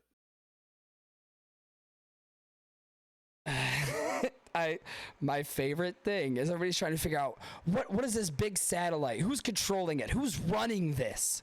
Who's making the satellite do all these things? And Ed's just like, hi. Oh, it's a random satellite. Yeah, he's just chilling up there by himself. Nobody. It was lonely and wanted friends. Yeah, and Ed's just like, hey, how you doing? Oh shit, you want to have a friend? Okay, I'm here to talk. What's up? How you doing? What's good? I think adding the goofiness of Edward to the crew made it that much better. They needed the comedic relief. And they could not have done comedic relief better than Ed. They couldn't have. Edward also not only was comedic relief, but Edward was their kind of line to humanity in a way. Each of them had their own ways that they were set in, and none of them really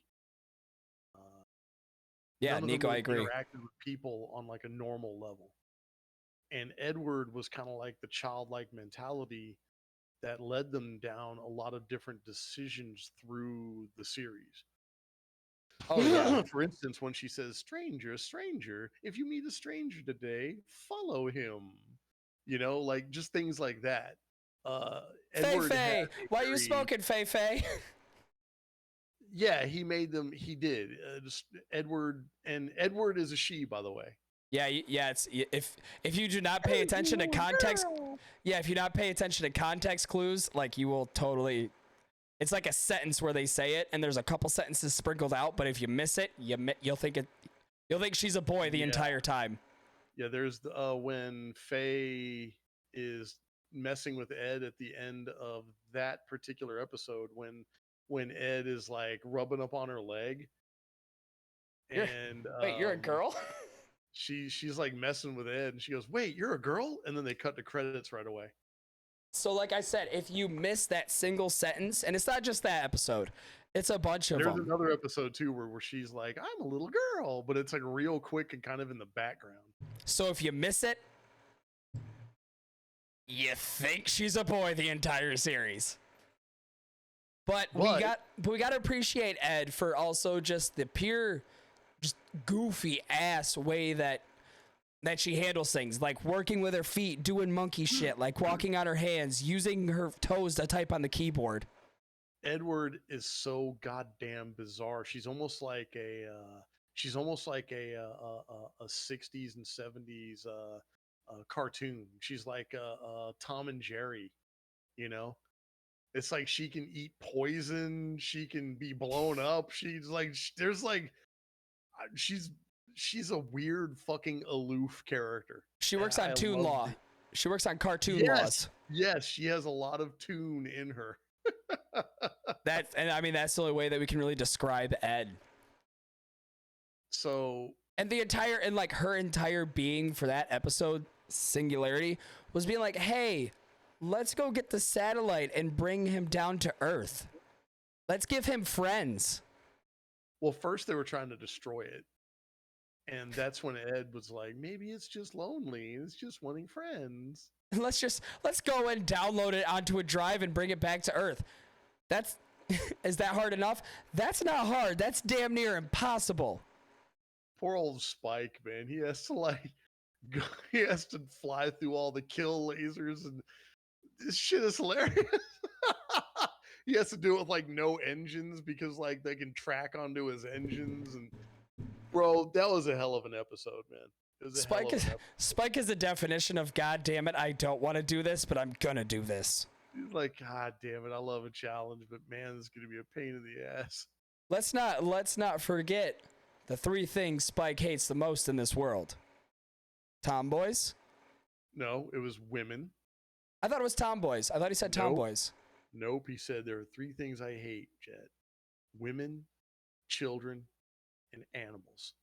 Why do we have all 3 on this ship? I thought he said tomboys. That might have been because I was. That might have been because I was listening to the English translation. That's his weakness. He doesn't like women. I mean, when we get further into the series, we kind of understand. Yeah, I mean, yeah. Yeah. But we'll get to it when we get to it. Speaking about that, let's talk about another episode that I could really fucking do without.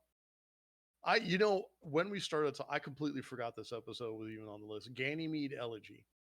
It's where Jet meets his ex-girlfriend, who I don't give a fuck about, and tries to go hunt down her ex-boyfriend. And there's current boyfriend. Whatever. Fuck this dude. Fuck that whole episode. I like the episode. You can fight me in a Denny's parking lot. I thought that was a good episode. No, there are good points to it, and I thought it was. It seemed like it was trying to be Hill Street Blues. Hill Street Blues, if you don't know, was an 80s cop drama, and it had this kind of feel to it. And this particular episode felt like it was trying to be Hill Street Blues. The problem with that is it didn't do it well because no one gave a flying fuck about Jet's fucking background like that. Plus the age difference, like he's like in his 40s and she was like in her 20s, and they're supposed to be broken up for like 10 years or whatever. You know what I mean? Like the age difference was weird. The whole thing, it just doesn't seem, it seems like another episode that they were like, yeah, just put it in there. We'll just keep going. Yeah, it's a season filler.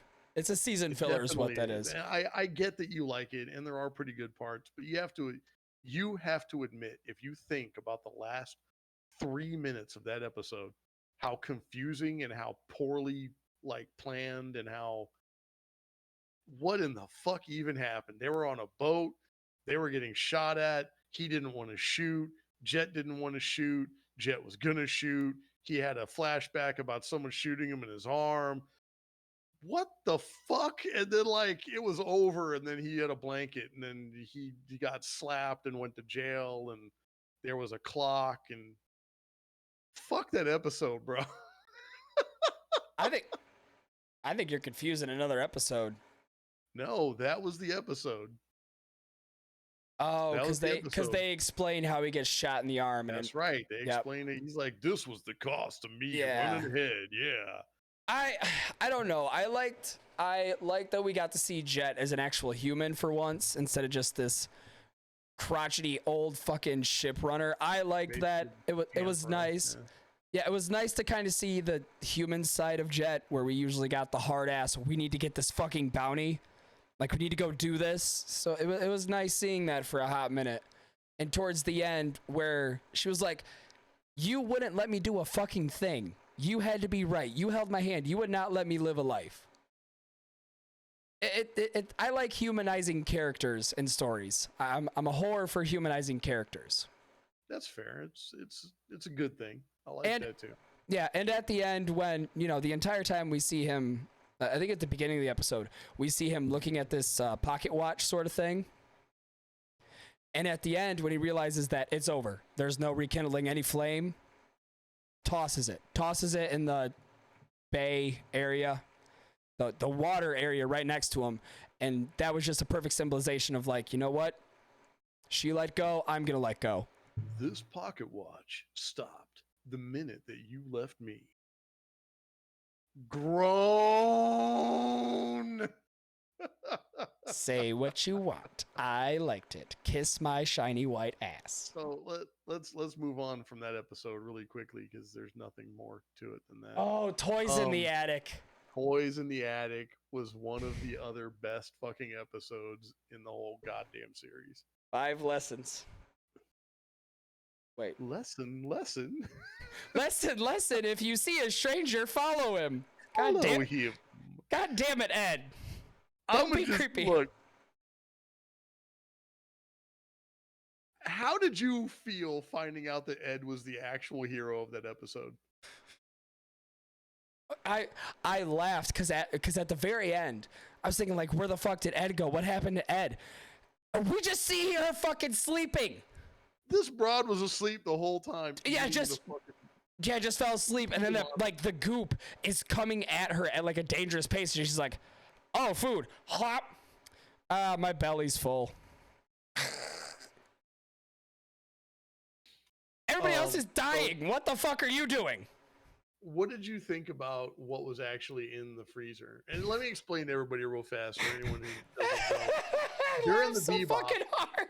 They're in the Bebop, and Faye eats the last of the meals, and they're all like hungry and stuff, and everyone's looking for food, but then like she gets bit by some kind of like space monster, and Spike is like, looking around, and they're all looking around for this monster, and then at one point he remembers that he had a bunch of like lobster stashed away in a live lobster. Live lobster, and he was like planning to eat it, and like it became some kind of weird fucking monster organism when he opened that freezer, bro. Let's pause right there for a second. That was the most disgusting yet awesomely animated thing I've ever seen. Now, I grew up with a lot of like Asian folks, okay? And one of my homeboys had a mom who ran an Omart, which is a little Korean store. And when her place got shut down finally because they couldn't afford the fucking rent anymore there, the cost of running a store down there for some reason was astronomical. And the community just wasn't big enough just yet. But I remember when we had to go clean that out. Oh, your fucking stream is dying again. Just keep it going. I will re-upload the video. Well, you're coming in like shit too, though. Am I coming in on you? Yeah, you're coming in fine.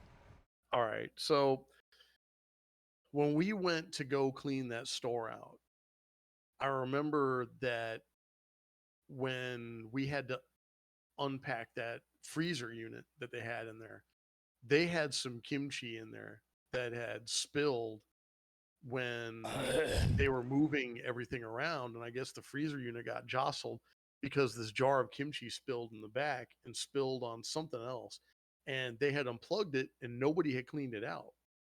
So all this old meat and kimchi was fermenting and rotting in there the whole fucking time. And like a month later, we had to go in there and clean all that shit out. She paid us like some money for it. Oh my God. I am telling you right now, bro, when we fucking opened that goddamn freezer unit, man, it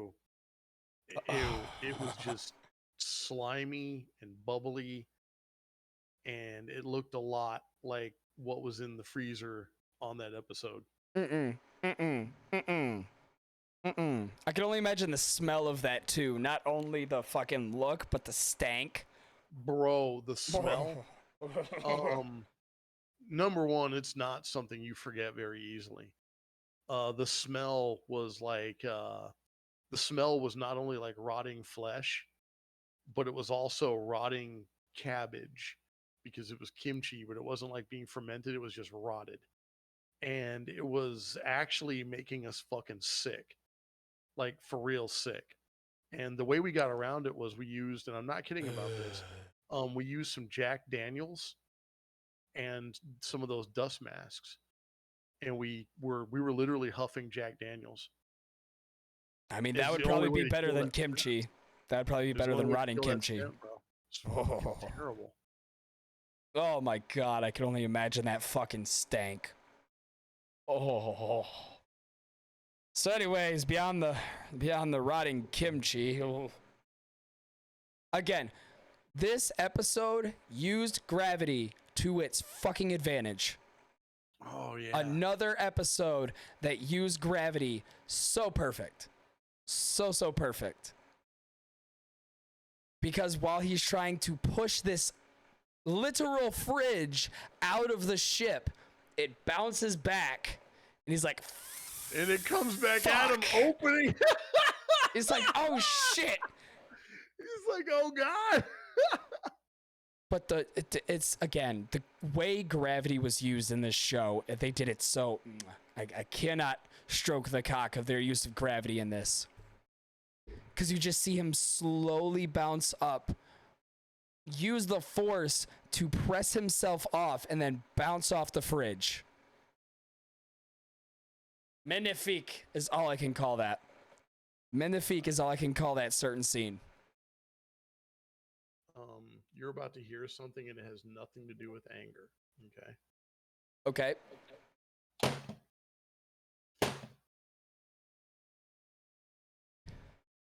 Yeah, it worked. Yeah, that's a fair point. There we go. That is a really fair point.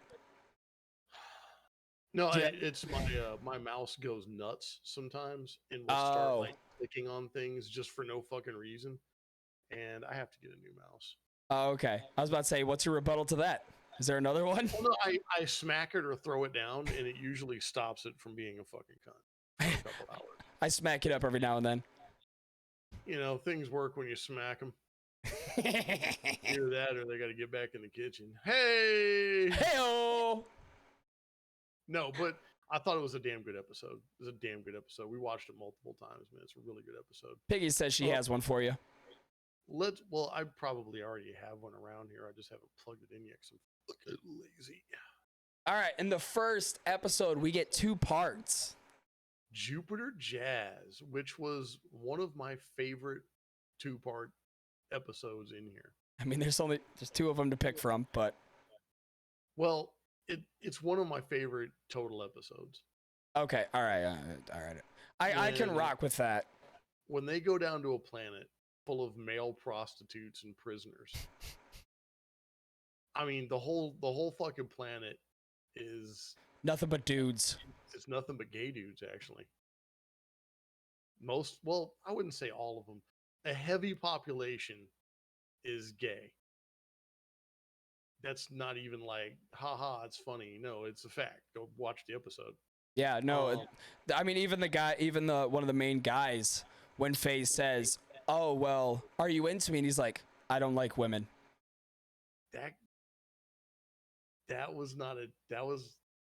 Was that the first like trans character in an anime?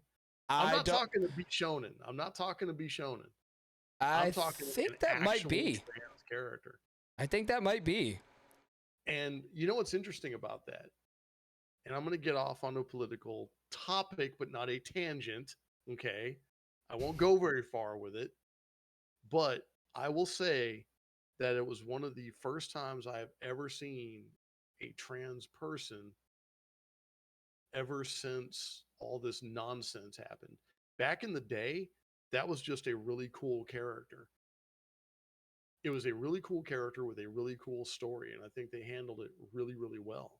Oh, yeah. And it was a really neat surprise how this person was changed into a female with drugs and whatnot, and this person didn't want to be changed into a female. I can't remember their name, but Faye was falling in love with him at first, and then it turned out to be a her, but it was still a him.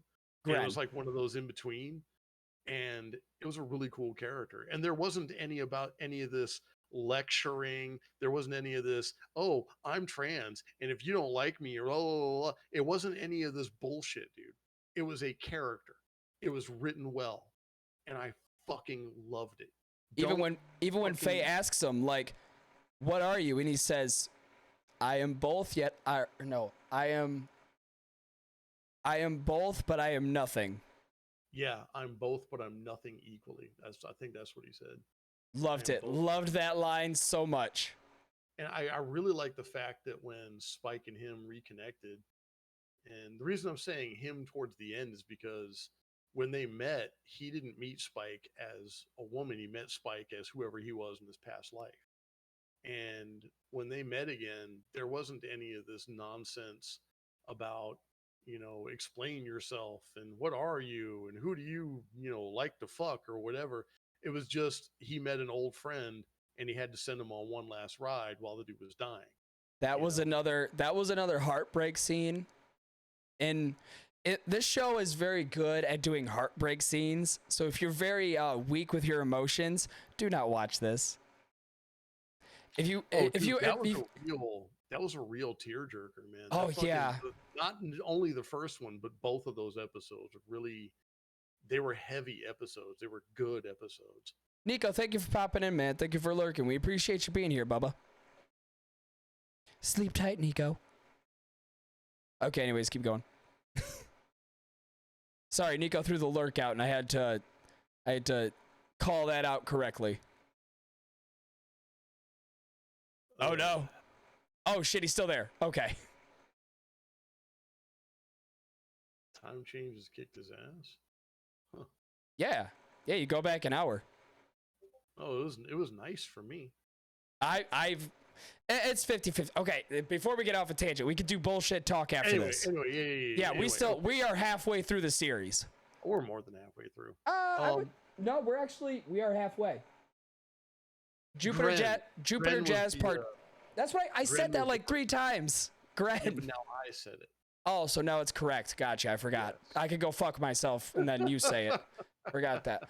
No, so if you don't understand what we're talking about, towards the final scene, Gren asks Spike, put me in my space pod and send me to Titan. I want to get as close as I can on my last trip. And Spike's like, it's not going to make it, dude. Your ship is fucked.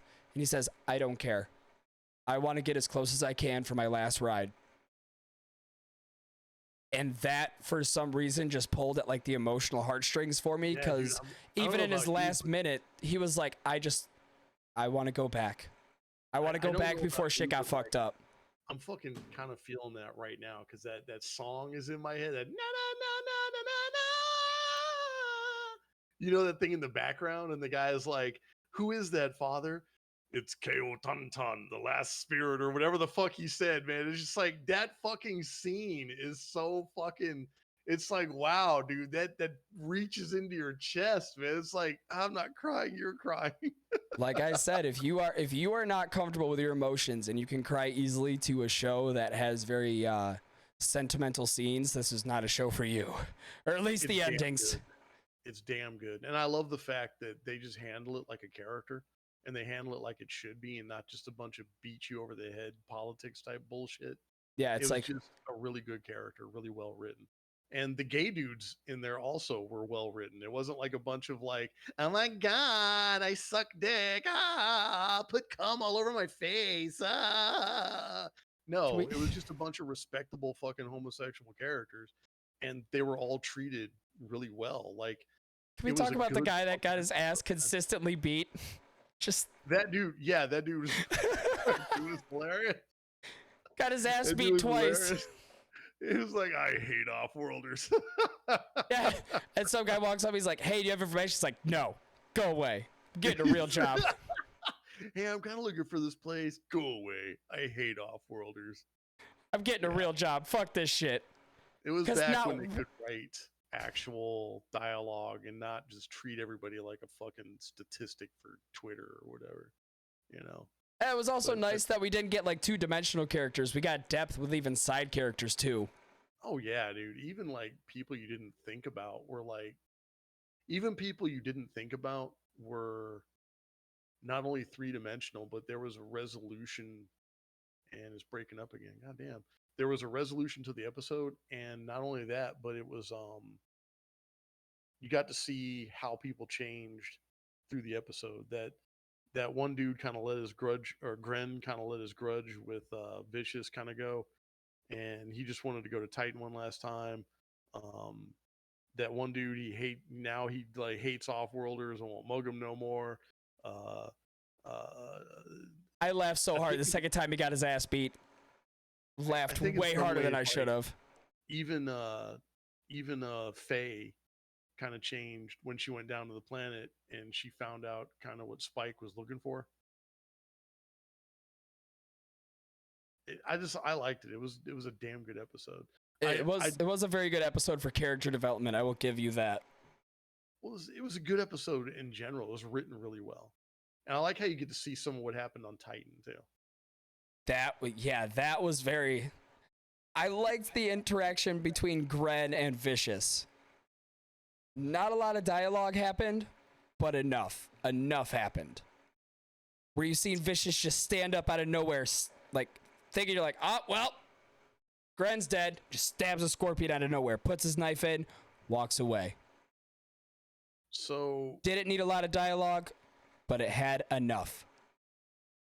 That was Jupiter Jazz. I'm going to move us along to Bohemian Rhapsody. which is one of my more favorite Mamma episodes. Mia. Mamma Mia. Mamma Mia, let it go. Mamma Mia, let me go. Let me go. Okay. Okay, enough of the Queen. Enough of the Queen karaoke.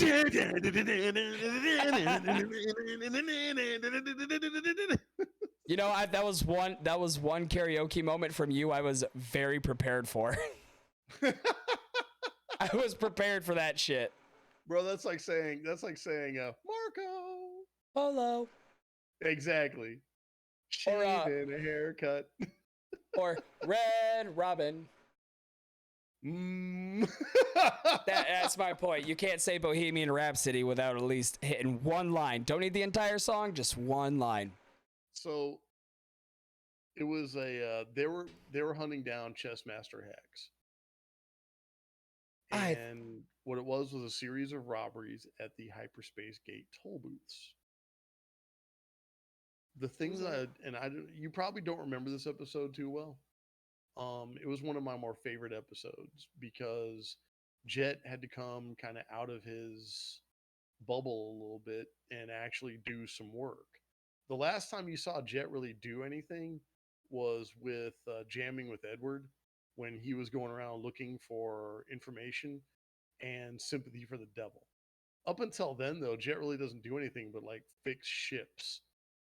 And kind of fix ships and scold Spike. Yeah, he fixes ships and he keeps them doing their job. But in Bohemian Rhapsody, he was using his old connections at the police department and doing some investigation with some of these like companies and whatnot. And you got to see Jet actually being the investigator type. And that was kind of neat.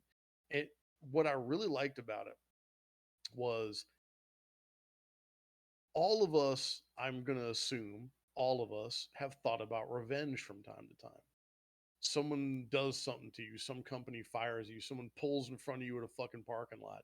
And we've all thought like, wow, what would be the best way to get revenge on this motherfucker? What would be the best way? And we all get these, it's a natural fucking thing to do, by the way. It's human instinct. It's human instinct. It really is. Even in Buddhism, for instance, these are normal things for you, and they're called the dark side of your brain. And in Buddha, you're supposed to repress that side, and that's like the light and the good overcoming evil. That's a normal part of you, is what I'm trying to say. And what happened in here is this guy planned revenge on a company that he got fired from after he invented the technology for. But his revenge was planned 50 years later. That is pettiness. That is petty to a T. It's petty, but it's also short-sighted. By the time he got his revenge, he had dementia. He didn't even remember committing the crime. And he had no idea what the fuck was going on. He just wanted to play chess with Edward the whole time. Oh, look at these nice people that decided to join me. Who? What did I do? What did I do? You got 6 people in here.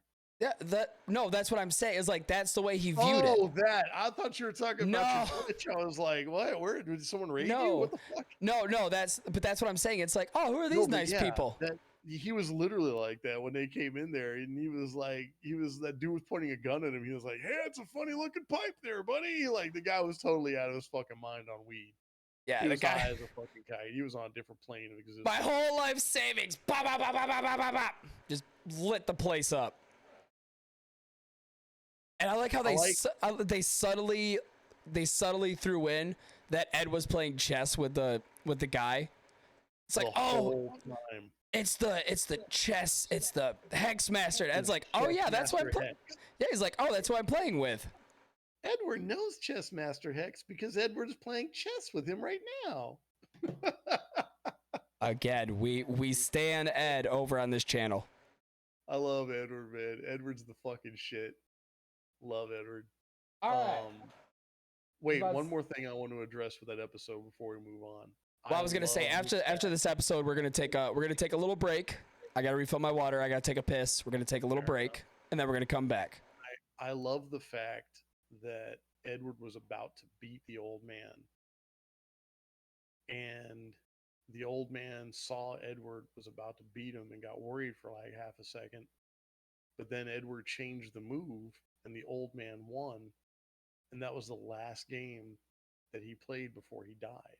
See, okay, so he did die after that game. He did die. The bird leaving in animation, a trope of animation or movies, is when a bird flies away, that's someone's spirit leaving their body. Okay, You saw it in Blade Runner. You saw it in lots of cowboy films. You saw it in a lot of Disney animation, and they used it here too. And usually it's a dove, but in his case, it was his bird. And when it flew away, that was him leaving the mortal realm. Okay, that's what I thought during that episode, but I was like, that's a little too easy. But I guess, yeah, that was. It was kind of another episode that made you sad, but for the right reasons, because it was like You found somebody that is like comparable to his skill in chess. not only that, but just he had a lot of fun right before he left. You know, and it's like the old man, like when Jet was like, "We'll donate the money to you and let you have the money, but you got to leave the old man alone." And they literally, Edward and him played chess until that man died. That's a fucking good ending. Again, Cowboy Bebop knows how to do good endings. It really does. Even if it's a bad episode, like some of the ones we were talking about, the endings to those episodes were usually really good. They still had some punch behind them. May not have been our favorites, but still that right hook was still strong enough to knock a couple teeth loose. So go ahead and do your break, and we'll have an intermission. All right, I'm gonna throw some links out here. I'm gonna throw some links for the Rage Pirates Discord, all that. I'm gonna throw them up there. La da da da. Scorn. So it's the fucking podcast, Daddy. Scorn dog. What up? All right, Scorn, I want you to tell these people if they wanted to interact or hear more conversations about anime or topics in general, where can they find us? Yar, matey, they would join the Rage Pirates. We have the coolest shirts, the coolest birds, and the coolest shit this side of the galaxy, baby. If y'all want to like go hang out with Podcast Daddy or myself or Piggies or any one of the other main characters who are all badasses, by the way, we're all raid boss quality. Come hang out with the podcast or come hang out with the Rage Pirates. Hit that Discord link right there. If you want to get hold of Podcast Daddy himself, I guess you go to that link right there, Linktree, whatever that is. And yeah, you come in there. You can check out drawings that I've done. You can check out some of the stuff that Podcast is doing. And also, if you want to drive his shows, you can suggest things to him. He's very open to suggestion about streaming and what he streams. And like, I think that we're doing some cool shit right now with the whole podcast streaming thing. And I think that some of the other cool stuff we're doing in there, watching movies every Sunday. We got Koala Doll. Like we have a really cool variety of streamers that hang out in the Rage Pirates. Koala Doll does like horror and spooky shit and talks about like mysteries and death and stuff like that. And I have like gaming rage and politics. If you guys want to check out politics, I don't give a fuck. So I am pretty raw. If you want to check out like the podcast element, Podcast Daddy here, Piggies does like games with kids and games with multiple people. It's a pretty damn cool experience. The fact that everybody does something else. If you want to talk about a community night, Piggies runs a very wonderful community night when it happens. It's awesome. Everybody jumps in. Movie nights, we've been doing great on movie nights. Due to actual shit, I wasn't able to attend the last one, and I'm kind of pissed because the last scene I seen was a rocket flying out of a house, and I was like, there is so much context to that I'm missing, and I'm kind of pissed off about it. Better off dead, baby. $2. Yeah, that might be one I'll watch, and then I'll reconvene with you and Piggies about it. Oh, bro, you need to watch that, man. You know, it was one of the few movies that I actually own. No shit, really? No shit, I actually owned it. Skorn, I would like to thank you before we continue on. I would like to thank you for joining me on this. I really appreciate you for being on this journey with me through a masterpiece of an anime. No, I'm always, bro. I think the next one you should do is Samurai Champloo. That's Samurai Champloo. I was about to say I'll have a week. I'll have more than a week because we're doing cartoon intros next week. Oh yeah, that's right. Fuck yeah, dude. So that'll give me plenty of time to watch it and digest it. Because I also told Roxy that I would watch God, why can I never remember that name of that fucking anime? Bro, I am gonna pull out so many fucking cartoon intros. It's gonna blow your goddamn mind. I know. I'm gonna become prepared for this. And wait till you see the animation on these intros, man. Oh my. See, I can't even, I could pull an animation card because it's like, yeah, some of them are dope, and then other ones, it's like, this was made in 2000. You could tell. All of mine are going to be made from 1980 to about 2000. Yeah, and most of my era is going to be late 90s, early 2000s, and the 2010s. That'll be the era where we kind of cross as the 90s right there. It's like the late, because I know you'll bring in like the earlies and the lates. I'll definitely, and by the way, I am going to reuse that Thundercats intro because I think that is goddamn amazing. Oh, I'm going to bring back the Ultimate Muscle intro, so I really don't give a shit. We are bringing that shit back. I don't give a fuck if y'all saw it here or not. We're going to watch the goddamn Thundercats intro again, goddamn it. But I might have a little twist on it. I'm definitely going to play Skeletor calling somebody a boob again. Why? Just cause I find it fucking hilarious. I'll tell you what, you continue your podcast. I'm going to go grab another beer. All right, ladies and gentlemen, I just wanted to say thank you to everybody who has showed up tonight, even with our multiple stream failures. We seem to be running clean right now, which is I love to see it. I've been arguing with Xfinity because they like to fuck me raw dog and not even give me a pack of cigarettes afterwards. So fuck you guys, right up the poop chute. But to everybody that's here, I greatly appreciate you. Of course, as always, go check out the Rage Pirates Discord. I have met some amazing people in there. And like Skorn said, we have a variety of content. So if podcasting isn't the thing that you like to sit and watch, maybe watch Skorn yell at video games or do some live drawing. I will say his art streams are top tier content.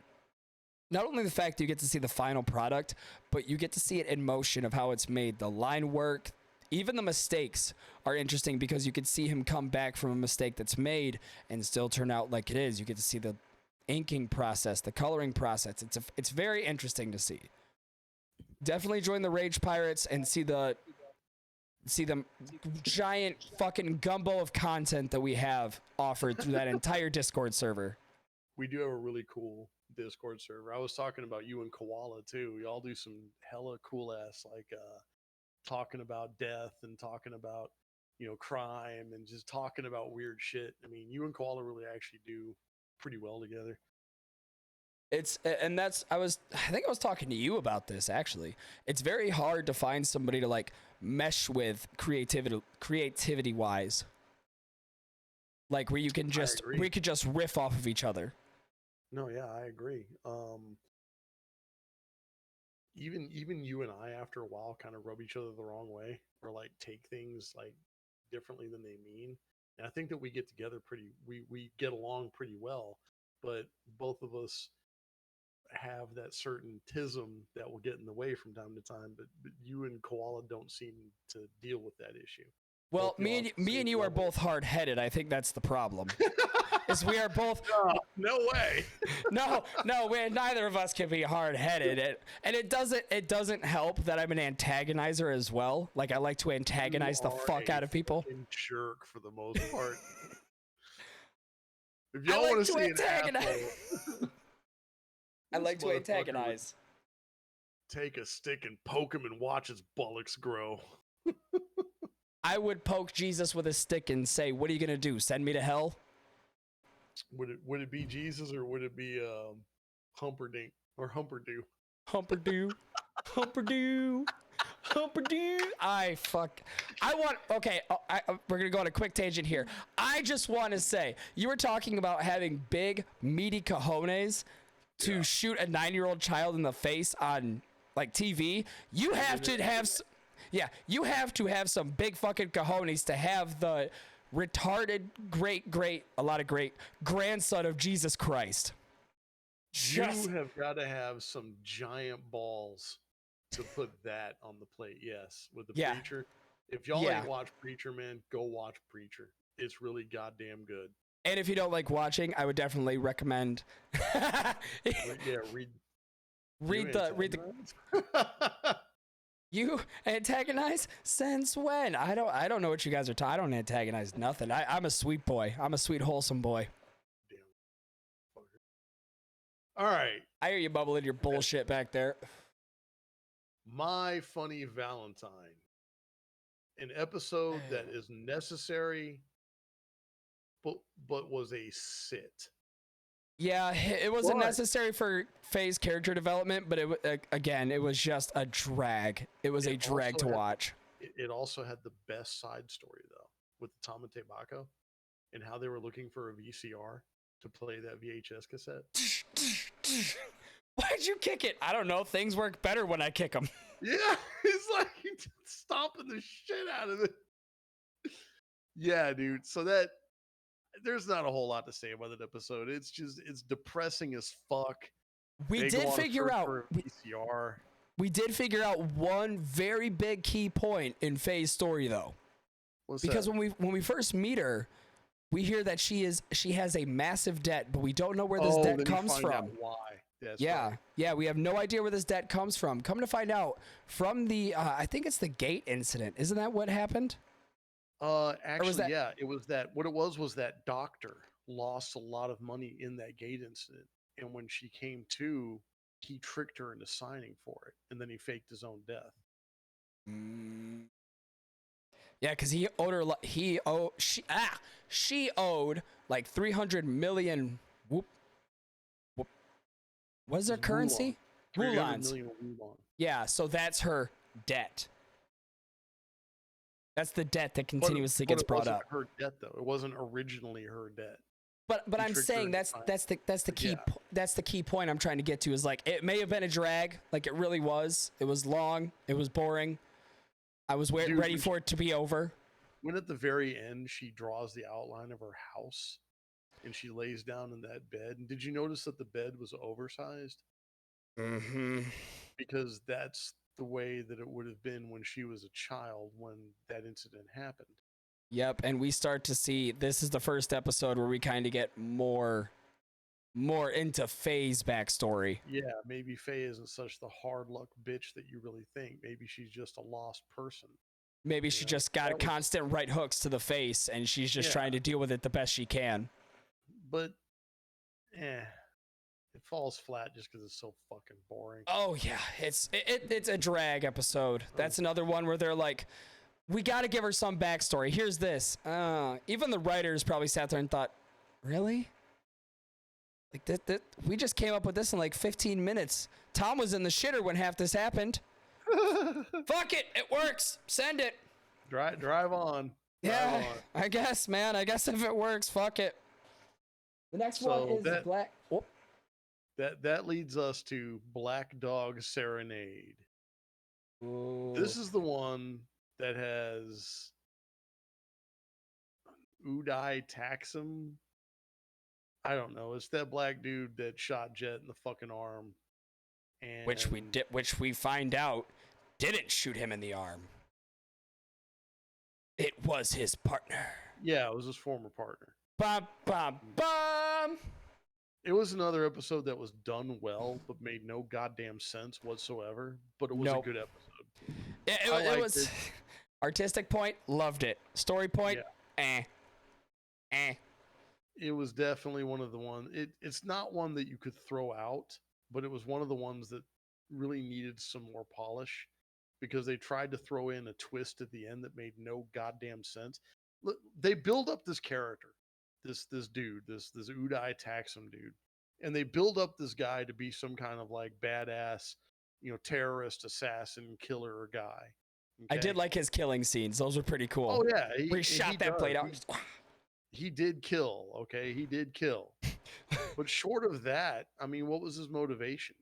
Can you tell me one other thing about this fucking loser?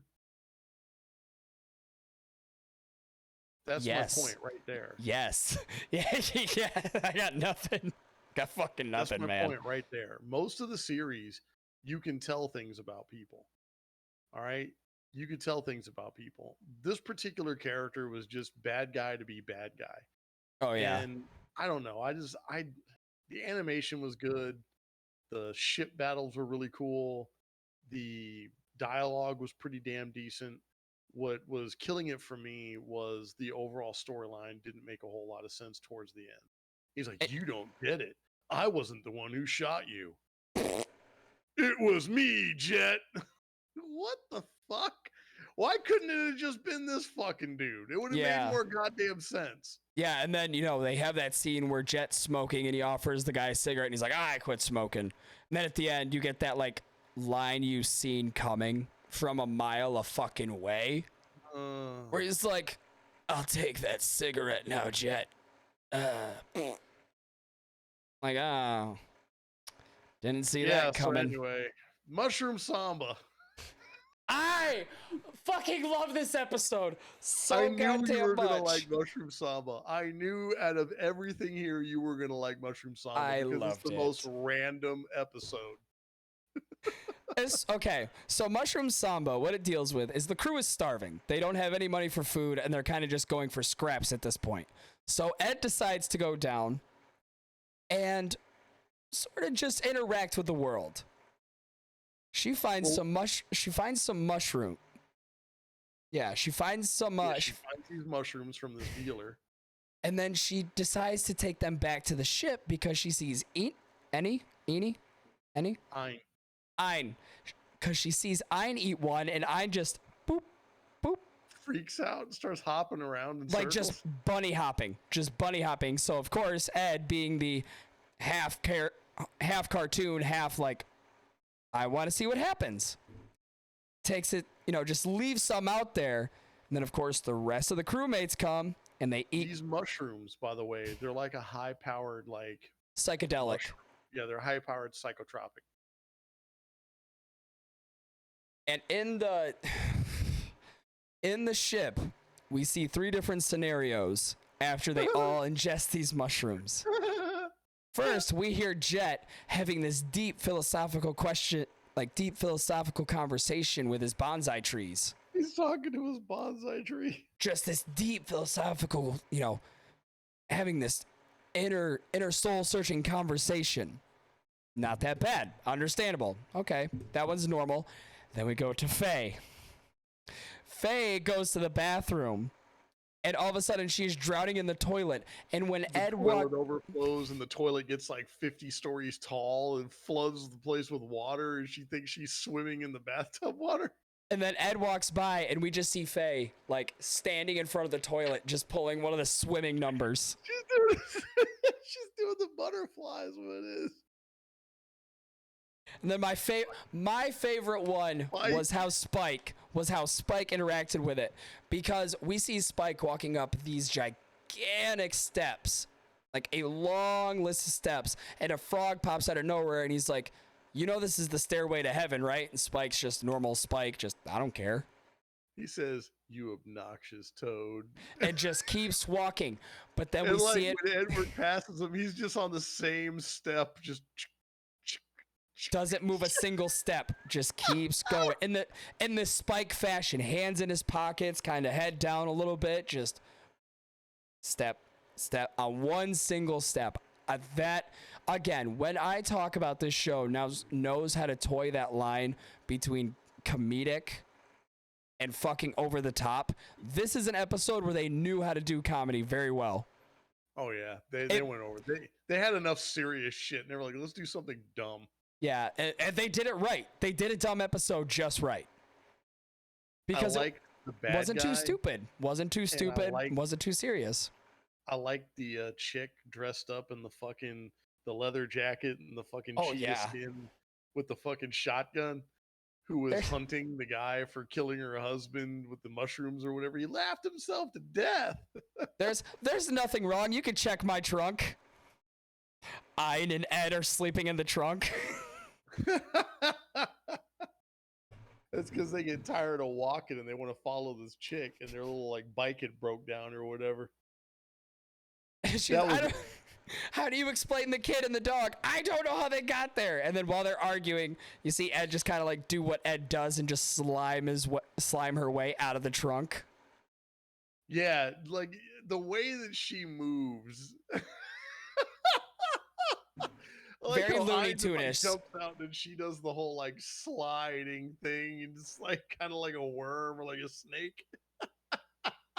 Fucking Ed is very Looney Tune-ish. If I could put similarities, it would be very Looney Tune-ish. I like how at the very end there, that guy was like, he thought that Ed was after the mushrooms, and so Edward took the mushrooms, and I believe like the train crashed, and there was like no, it stops. Thing. Stops right. Oh, it stops. Sorry, yeah. Yeah, stops because there's a cow on the tracks. That's right. And then Ein goes up to the cow, says thank you, and the cow is just like, yeah, no problem.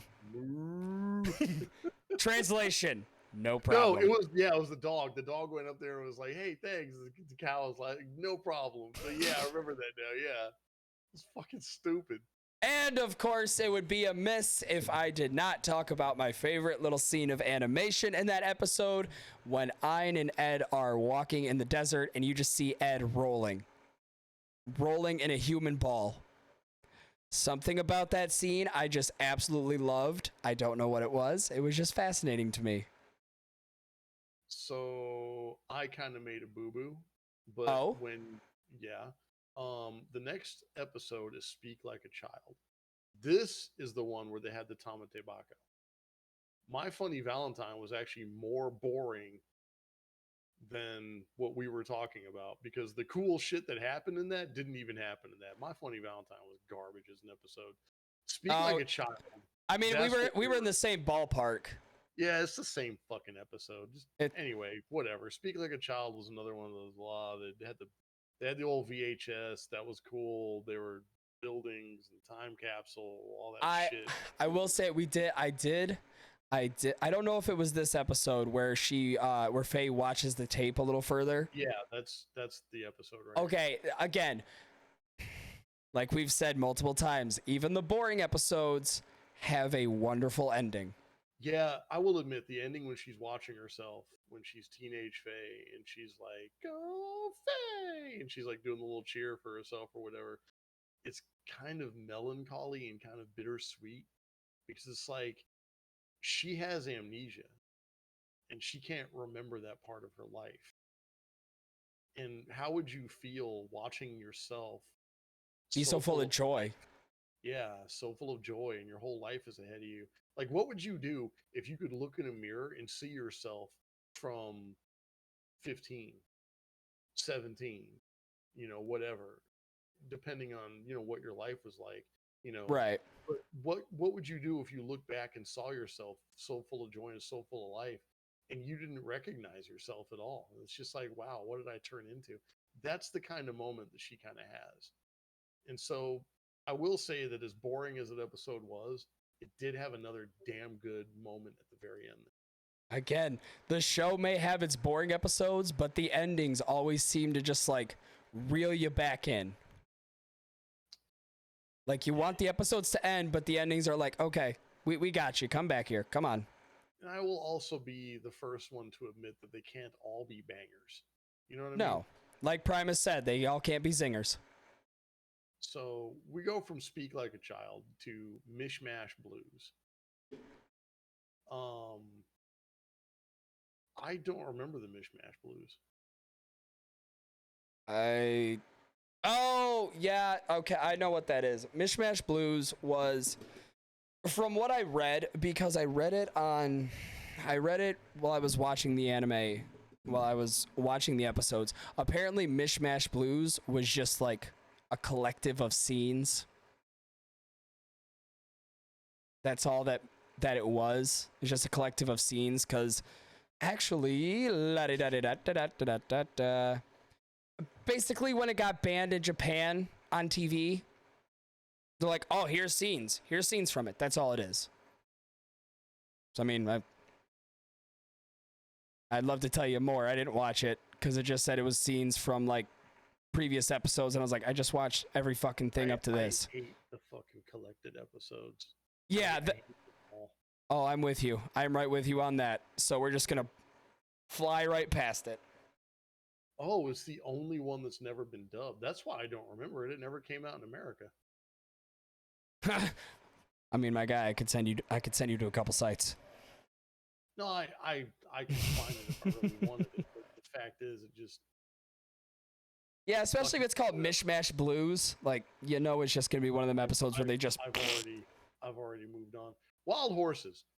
Oh, if you. Nope. I am on the wrong episode. Never mind. I thought. No, it's it's 22 I was thinking of, not that one. Wild Horses. Okay, let's go on. Oh, Cowboy Funk is one of my favorite fucking episodes in the whole goddamn thing. Wild Horses is really good. Yeah. Wild Horses is really good. I like how the terrorist group is actually kind of a threat, and the computer virus transferring to their ship through the grappling hook is much the same as a reference to Outlaw Star, where they use ships that have viruses that transfer the same way. And I'm thinking it's probably because I believe it was the same art department that worked on both of those.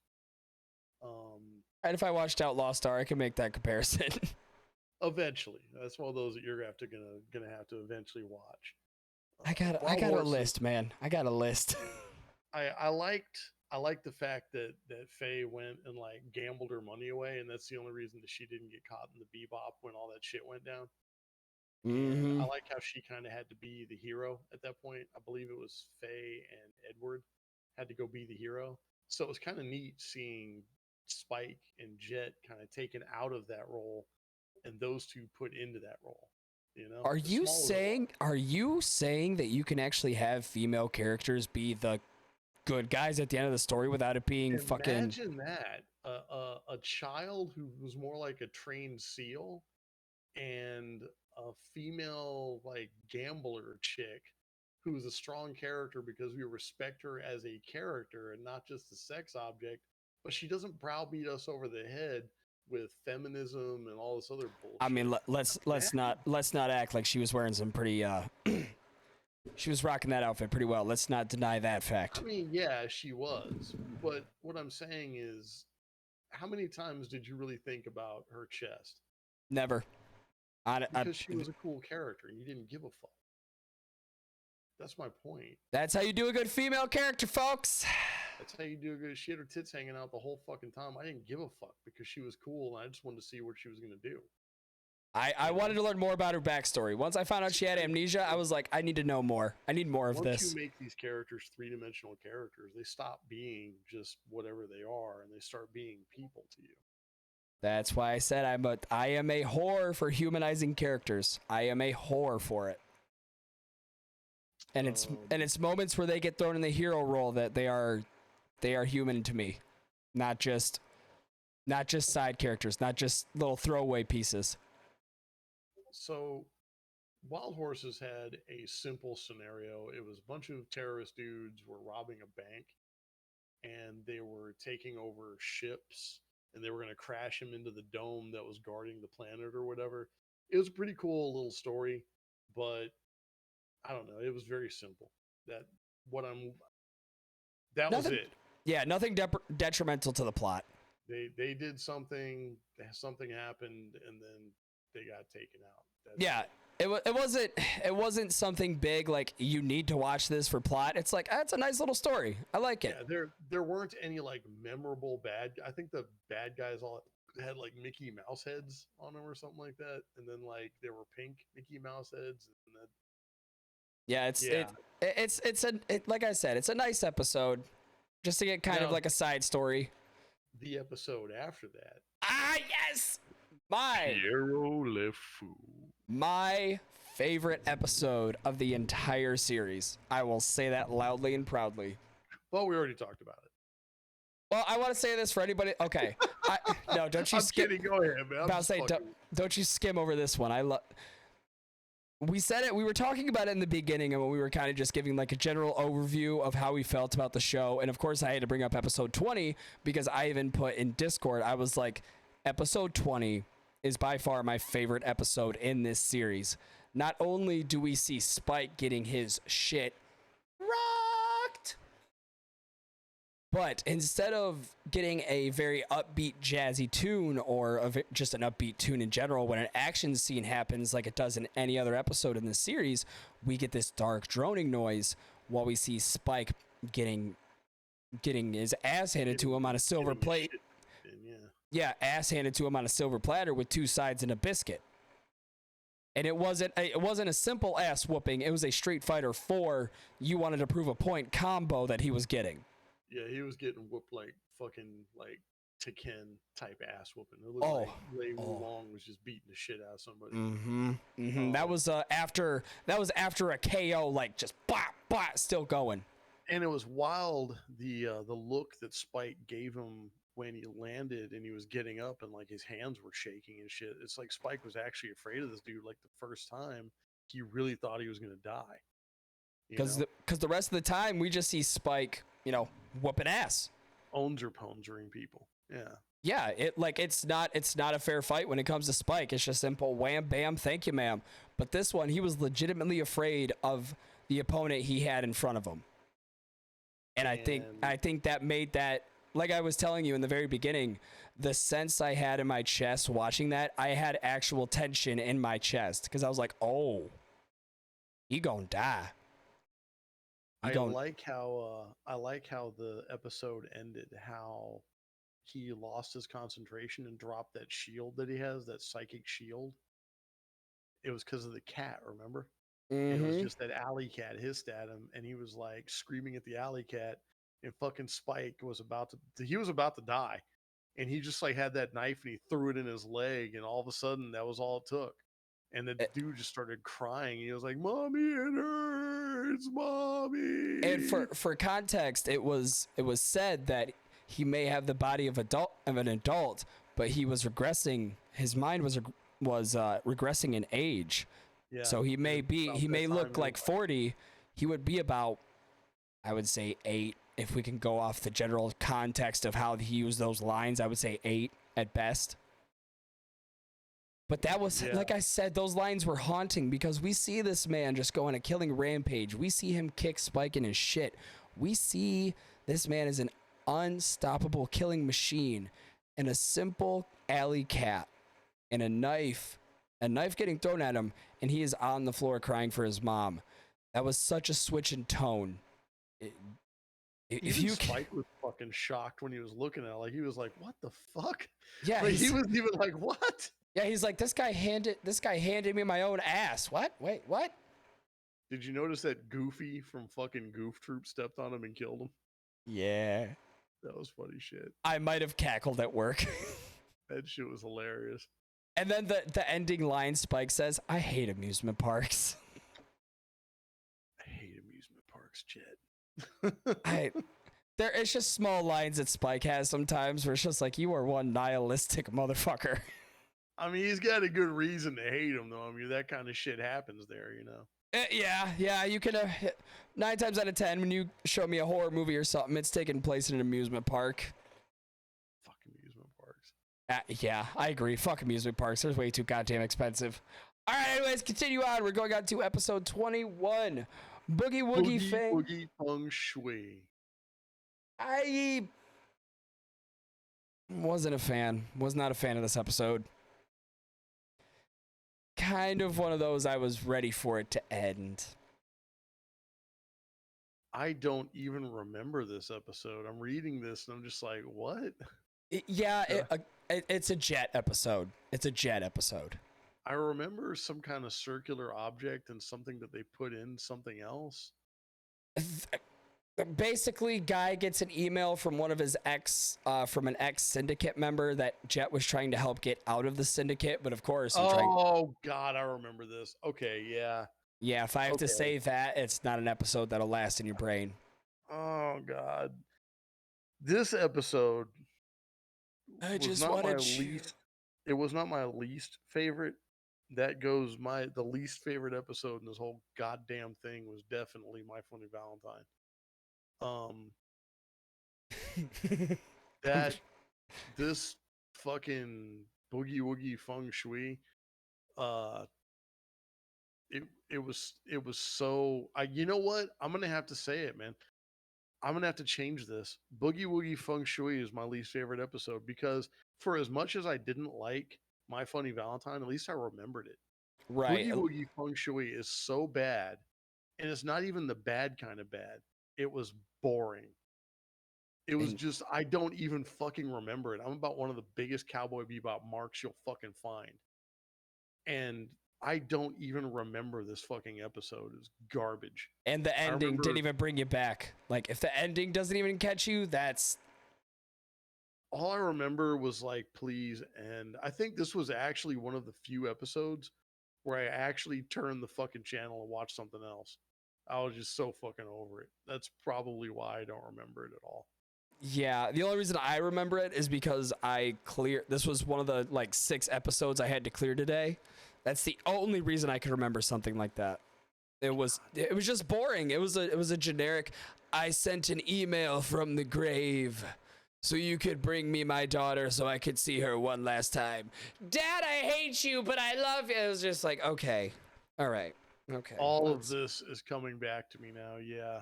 Yeah. I hated my father. But now I forgive him and love him. Okay, whatever. Although it did have one funny line from Jet. I will give it this. It had one funny line from Jet where they are talking and the daughter says, "You're kind of old, aren't you?" And then Jet's instant reply was, "I'm old enough to be your boyfriend." Then he's like, "Okay, open foot, insert mouth. I'm old enough to be your older brother." It's like, okay, that sounds better, She Jet. was kind of cute though, honestly. So I mean, you get one good line out of an entire episode, and like I said, the only reason I remembered it is because I watched it today. So not really missing anything by not watching it. Let's go into a good episode that I actually do remember very, very well, as a matter of fact. Oh my god, this episode made me want to fucking blow my brains out. What? Cowboy Funk was one of the best! What do you mean it was one of the best? It had one of the most... If you want to piss me off with a character, give me somebody like the fucking cowboy. Give me somebody like him. Andy. Yep. He's gonna blaze a trail. Oh my god. Just... if you want to see how to piss me off with a character, use that. Use that template right there. There's a guy named Teddy Bomber.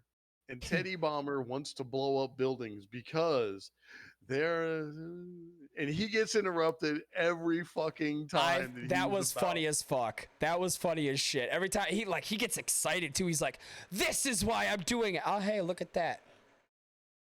Cowboy Andy is basically Spike Spiegel trapped in a fucking Nexus void of just being a cowboy. And he is so goddamn funny because he is so like unaware of reality going on around him. He's just so annoying. I love their fight, bro. I love when they're fighting. I love when Spike is like, he's really trying to kill this fucking dude. And then like at the very end there, when Spike is like, and he just like hits the fucking, like hits that AC duct and the whole building crumbles and shit. Bro, how can you hate this episode? Man? I hate it. I hate it. There was Cowboy Andy ruined that entire episode for me. I was like, it was also one of the few episodes where they got to eat actual food. Remember? Because afterwards they had all that chili. Mm-hmm. I did not care. Cowboy Andy ruined that episode for me so bad. I was just like, oh my god, please get this over with. This is annoying. So this is annoying the fuck out of me. I like how at the very end, fucking Teddy Bomber, they were like, "So why did you do it, Teddy Bomber?" And he was like, "Well, It's because you see, and then Cowboy Andy rides up beside him, and he's not Cowboy Andy now. Now he's like ninja. Masamune Andy or whatever. And he's like he's like in the samurai garb with a fucking katana. Like, what the fuck? I just couldn't do it. I just couldn't do it. I fucking love that fucking episode so much, man. Because it was such a good episode. Cowboy Funk was one of my fucking favorites. I couldn't do it. It was so. You kind of remind me of somebody. I'm nothing like that stupid ass.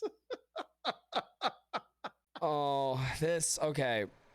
We're gonna skip past this because fuck that episode. I don't care. It's stupid. Fuck them. Fuck it. I hate that episode. This okay. So I want to give a little context here. So if you have been listening this entire time, you have heard me say I did not cry at the end of Cowboy Bebop. Because when me and Skorn were talking about it, he said, when you get to the ending, you are going to cry. I did not cry at the ending. This episode had my I almost cried moment in it. Piggies, I also randomly crave bell peppers with beef, and I think my eternal love for ramen noodles probably stems from goddamn Cowboy Bebop. It's full circle. Full circle. I'm sorry. Go ahead, man. Go ahead. So in this episode, not only do we see that Ed was part of an orphanage, we kind of see that her dad's sort of a dickhole. That wasn't this episode. That is this episode. Brain Scratch? Oh, Brain Scratch. Sorry, I totally skipped over Brain Scratch. You're talking about Hard Luck Woman. Yeah, I mean, if you want to skip Brain Scratch, we can't. Here, wait. Let me do like a 10 second thing of Brain Scratch. This episode is neither warm nor cold. It is flavorless and mush.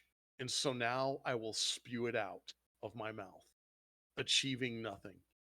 The problem with Brain Scratch is this. It has a really cool like concept about a digital soul and uploading it to the internet and all that other good stuff. They go on a hunt for this cult guy who's tricking people into whatever the fuck he's tricking them into. It's not a terrible episode, but the bad guy is basically a cult leader that doesn't know he's dead, and he's on a bunch of televisions, and Spike unplugs him, and then there's this really weird ending where Spike is in a room and there's these TVs, and I don't know, man. Anyway, Hard Luck Woman. The only redeeming quality of that episode was where the guy said, I just wanted everybody's body to be like mine. Yeah, the only redeeming quality in Brain Scratch was the last 15 seconds of the whole episode. Yeah. As usual. Again, if it's a bad episode, at least they bring you back with the ending. Yes, it's a bad episode, great ending. Another episode that I could just fucking do without.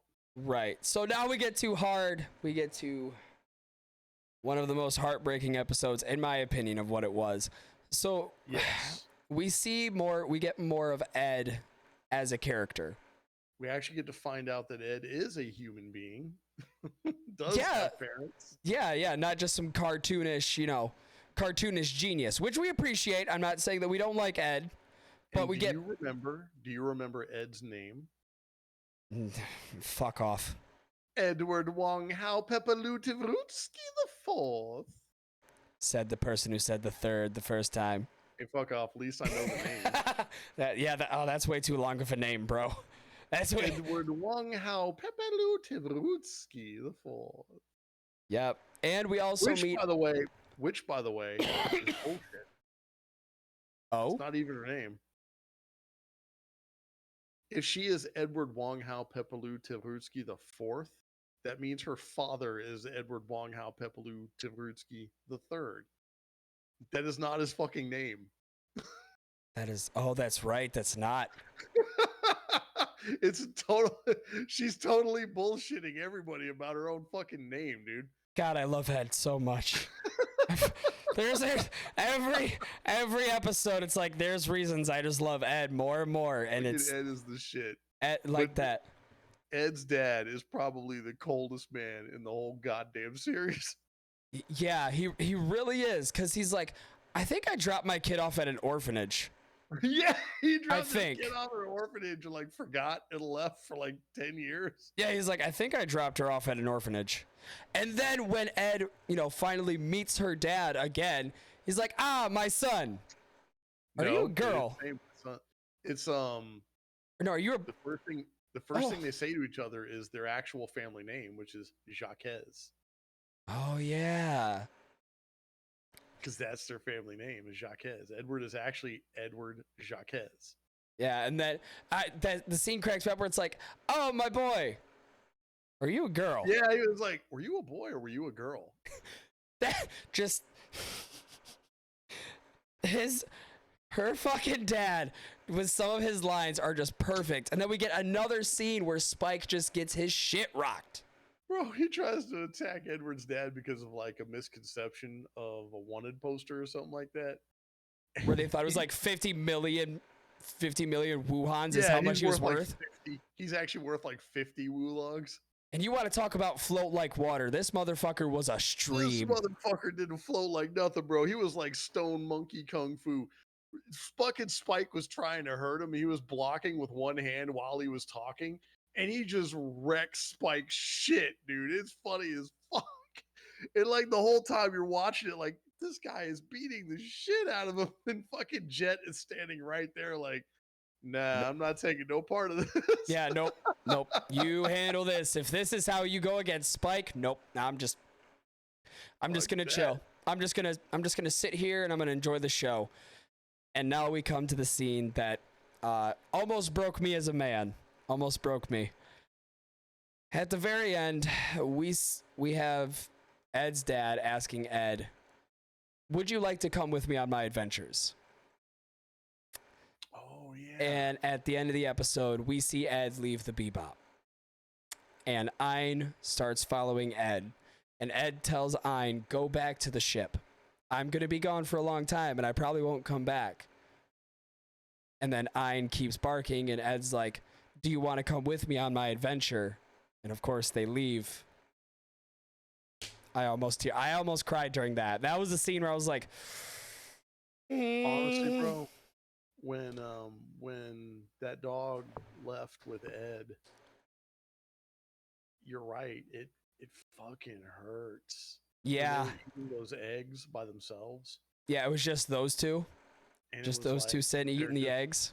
They're just back to the way it started, and it's like it's so lonely now. And it's like you realize how much Ein actually added, and it kind of sets it up for the rest of the series to end. And it's like you realize something innately at that point, that the curtain's closing. You know. That sets it up perfectly for the last two episodes. It's so hard to watch her walk away from the Bebop, and the dog leaves, and it's like, fuck, that hurts. And it's like, it's not this scene where Jet and Spike are having a conversation about everybody leaving. It's just them quietly staring at each other, eating this whole basket of eggs. There's no banter. No banter whatsoever. There's nothing. It's just them eating them eggs, and then that's it. They're gonna go off to the next thing. You know. And now, ladies and gentlemen, the real folk blues. The last two episodes of Cowboy Bebop, The Last Blues Part 1. The real folk blues part. The real folk blues. The real folk blues Part 1. I'm getting there. It's Skorn. We're coming on a 3-hour stream right now, so we're getting there. Okay. Totally worth it. Totally. Oh yes. Oh, to go over Cowboy Bebop with you? Hell yeah. Oh yeah. How's everybody doing so far? We all good? Y'all trudging through like we are. You know what's crazy is they have hopped back onto this after your stream crashed like 2 or 3 times. Twice my stream crashed. They have come back to this willingly. It's mostly the green screen. Y'all some motherfuckers, man. I love it's the green screen. I love our fans, man. We have the best fucking fans ever. Oh fuck! Oh hell yes we do. Hell yes. For anybody that's in here, I appreciate seeing you. I appreciate you being here.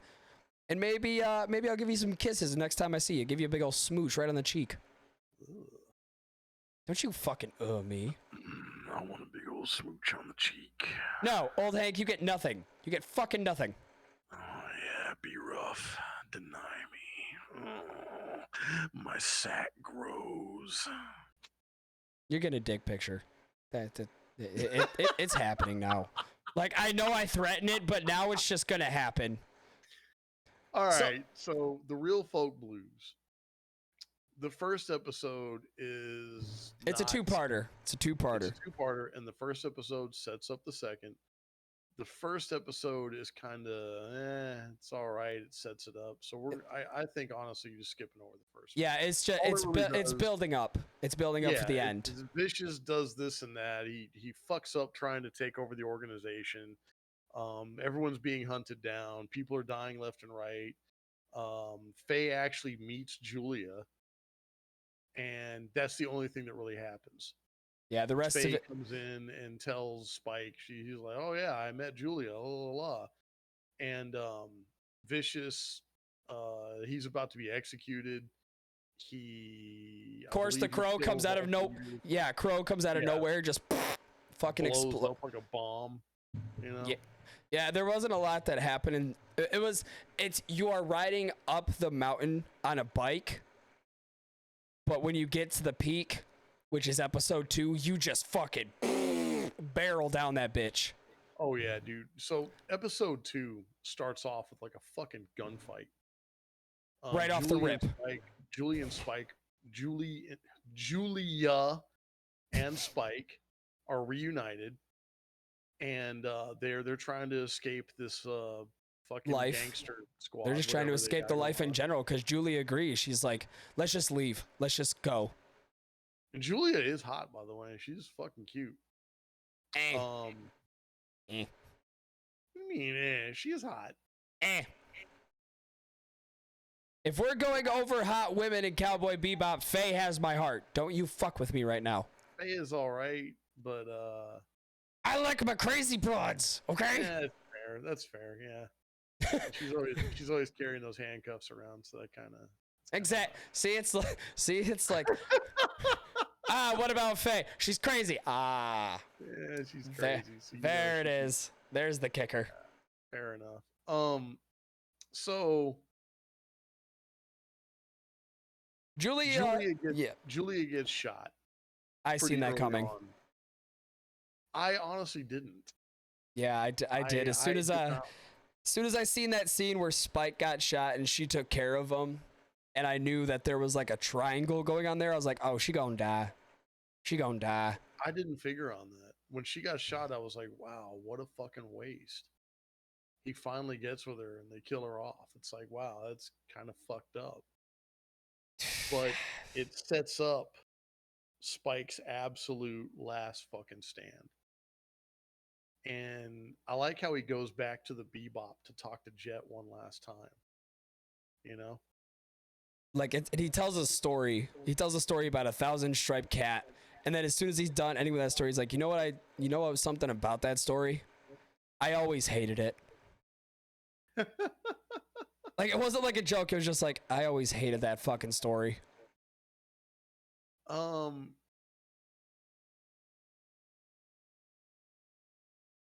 I guess I'm gonna just dive into it, man. Spike rushes Vicious the institute where Vicious is at.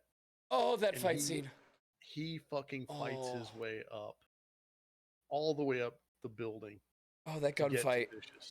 That gunfight was so beautiful. When he actually gets to Vicious, that fucking fight with him and Vicious at the very end.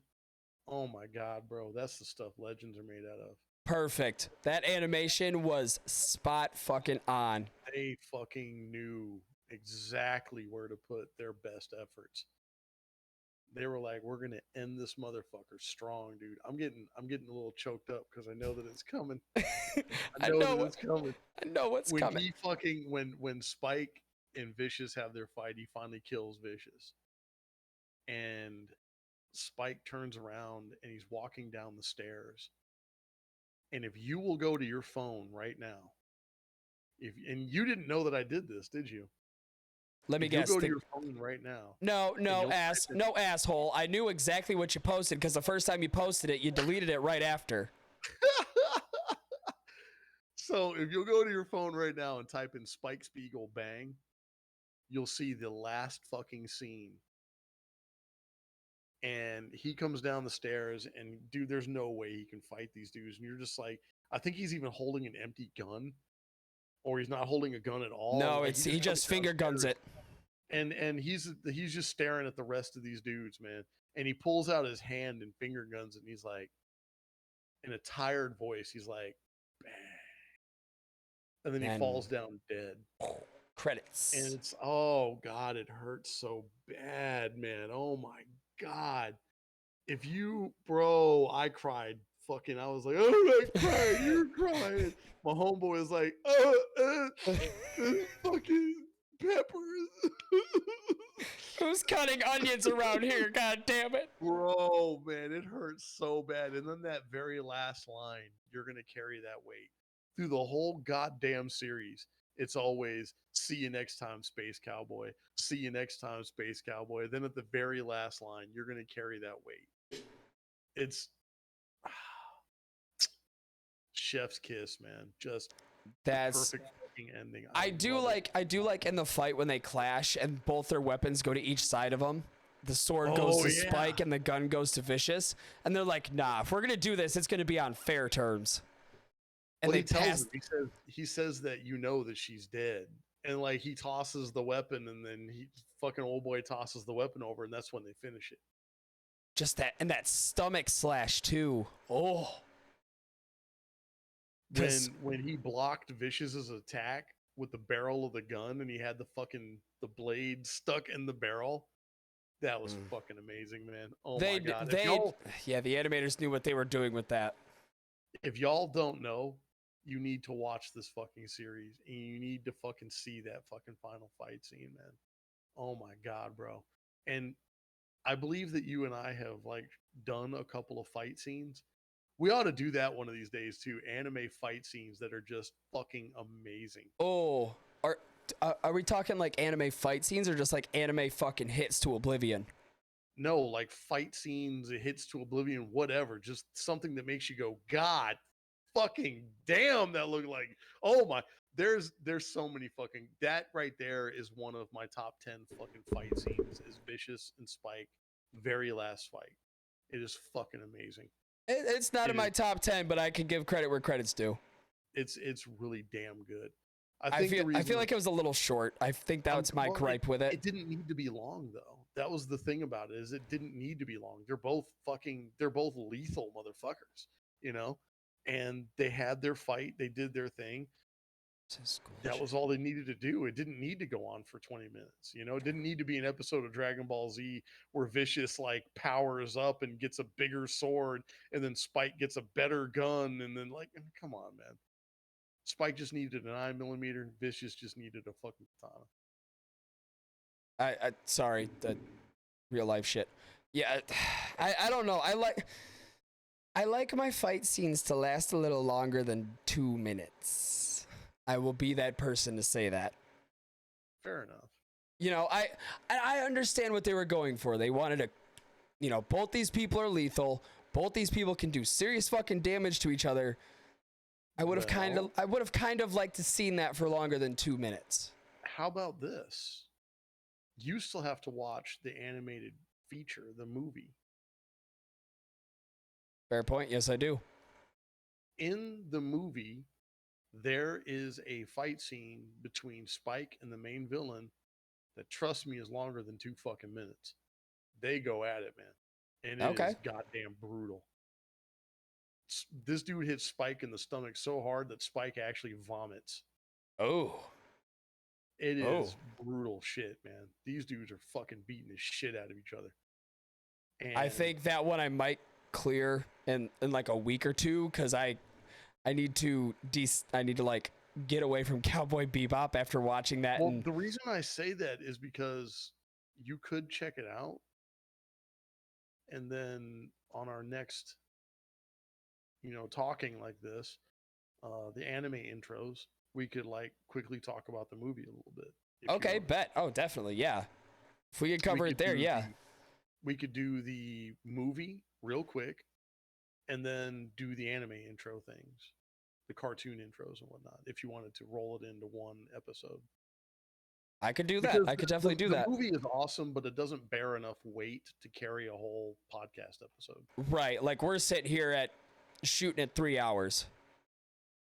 Yeah, but that's like a fucking 9 hours of cartoon. Yeah. Oh, that's a whole 26 episodes at 26 minutes an episode. Yeah, that's what I'm saying. It's like that right there is a long goddamn time. Right, and where we got an hour and a half movie. Yeah, and it's honestly, I love the movie, but it is just a long episode of Cowboy Bebop. It's a filler episode. Special. Yeah, and that's why people place it between episode 19 and 21 somewhere. All right, Skorn. We're down. We did it. A whole series review. Ding ding ding. Now to give this 10 cowboy hats. To give this a scale out of 1 to 10 cowboy hats, what would you give this? Before we reviewed it, I'd have given it 10 cowboy hats flat, hands down. But after we reviewed it, and after I've looked at it honestly, I would give it 8 cowboy hats. Honestly, same. 8 cowboy hats and a sombrero. All right, I'd give it 8 cowboy hats and a bottle of tequila. I believe that there are episodes that are completely removable, and I believe that there are episodes that are just fucking flat out goddamn boring.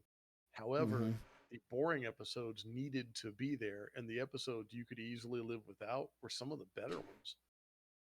So make of that what you will. Either case, Cowboy Bebop to me will always be the watermark of anime after Outlaw Star, which is another near and dear, very personal anime to me. But even that has its problems.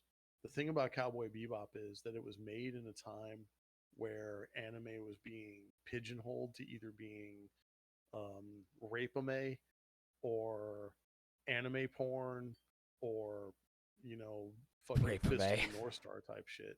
Yeah, tentacle porn, that type of bullshit. Yeah. But it was one of the three, and there was some good anime back in the day. I'm not gonna lie. If there wasn't, then we wouldn't be talking about it now. But Cowboy Bebop was one of the ones that first took the fucking reins and really came out swinging and redefined the fucking genre. Made people really look at anime in a serious light and go, God damn, this is good. That's why, even though it only gets an 8.5 from me, I'd say it's a 10 in a cultural win. All right. I didn't mean to review it that deep. Sorry. No, you're fine. If you're gonna give it a score like that, especially opening the lineup with, I would have given this a 10 back in the day, but actually reviewing it, I'm now lowering my score. I want to know why you lowered your score. Well, we tend to remember things with rose-colored spectacles. Oh, yeah. The way I remember Cowboy Bebop was just a fucking riot all the way through. And I forgot about episodes like Boogie Woogie fucking bullshit Shuey and My Funny Ass Goddamn Valentine and just a couple of that brain scratch. Just episodes that were meaningless, trivial, and just I didn't give a fuck about them. We're filler. Filler to a T. When you review it, when you actually are asked your opinion and someone shoves a camera in your face, metaphorically speaking, this is Twitch, the fact is that I have to be objective and I have to be honest. And honestly, this isn't a 10 series. However, I will also state 10 is godly, and there's nothing that's a 10. Nothing to me will ever be a 10. 10 is an infinitesimal number that it cannot be reached. Like you could get a 9.5. Yeah, you could. Good luck doing that shit. But Cowboy Bebop is just about as high as you could possibly fucking get. And the thing for me with Cowboy Bebop, more importantly, was that it was a cultural win rather than just good episodes back to back. I'm gonna tell you another damn good, goddamn good series is Samurai Champloo. That I know. is That's on my list. probably, I'm gonna say it's probably a 9.5, honestly. But there are episodes that I just would rather shove a beer bottle up my ass and pogo downstairs. There are some episodes that are just so fucking far out there and so fucking stupid, they don't even need to be there. And it's like, what the fuck? All right. However, well, next time we review something, it'll be Samurai Champloo. no, next time we review it, we're gonna do the anime intros. Well, I mean, like that'll be the next. Oh, you're talking about the next actual like series Yes, review. yes, Okay. yes, yes. I mean, if you're down for that, Oh, brother, I'm down for any kind of fucking anime review you want to fucking do, man. Bullshit. You're not. No, you are not. Just about. Just about. Ah, there we go. You know there what? we You go. know what? You got Roxy for all the other bullshit that I don't want to do.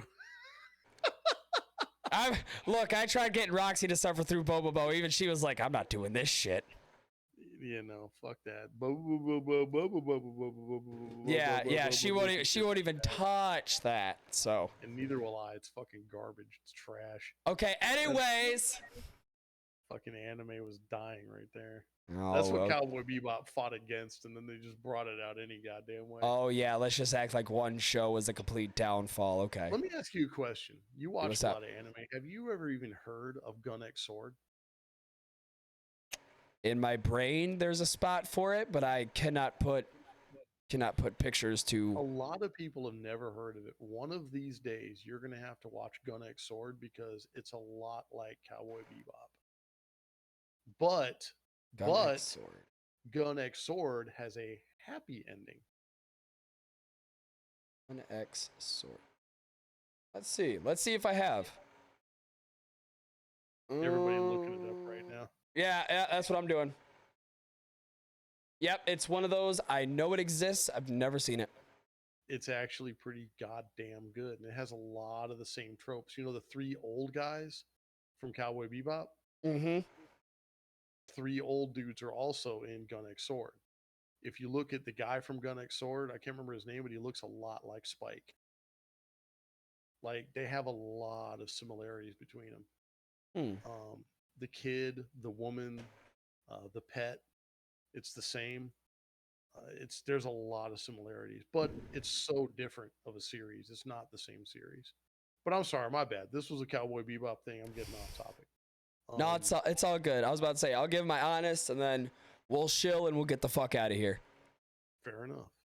All right, so coming in from a news standpoint, again, I'm 26. This series got released in 1998 and 2001, so it's been a while for me to watch this, and I'm just now watching this as in the last 72 hours. The reason I gave it an 8 is probably the same reason that Skorn gave it an 8. It's a great series. The animation is beautiful. The characters are well designed. The characters are well done. The moments that they make the characters feel human hit you in a place that you really don't anticipate a anime hitting you in ways that it does. You don't expect it. But the episodes where nothing fucking happens and they are just the definition of filler, I can't justify those. I could justify them if the ending was good, but I can't justify the episodes where it's like, we could have totally went without that, and I would not have missed a single thing of fucking plot throughout that entire time. So why did I just waste my time watching that? That's why it would get an 8 cowboy hats out of 10 with a little bottle of tequila, like a little shooter. But beyond that, it was a great series. It's not perfect, but it was fucking great. I would like to give a special shout out real fast to the show in Cowboy Bebop that was about cowboys. Oh yeah. Throughout the entire show, they have this like bounty hunting show that's, I think it's called something shots, big shots or something like that. Yeah, I think it's Big Shots. And the whole show is just like, it's this Mexican dude and this like blonde chick, and he's like he's like, hey, welcome to another episode of Big Shots. La la la la la. Like they talk about the guy who they're hunting, and like it's Just giving really you context. Cool. Yeah, I like it because it's not goofy. only illustrates the bad guy, but it also adds an element of humor to the show in a serious way. And I like how the last couple episodes they actually get canceled. Yeah, and then I don't know if you've noticed this. It's either the 3rd episode or the 4th episode in. There's this old lady sitting on a airport bench, and she's like, "I don't want somebody taking care of me." And then there's a guy that comes up, and she's like, "Oh, honey, did you find a new job?" And he's like, "No, not yet." He's like, "What happened to that pretty co-host of yours?" And he's like, "I think she married her agent." That's the dude, yeah. And yeah. He's not even like Hispanic at all. No, I thought that was a nice little like giving wrapping up a character. Yeah, it was a cool way to wrap it up, and that's what's really cool about Cowboy Bebop is the people are so 3-dimensional.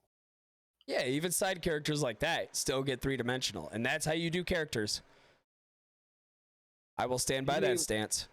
You mean you don't have to beat someone over the head with like vapid ideology? No, you can give characters actual fucking traits.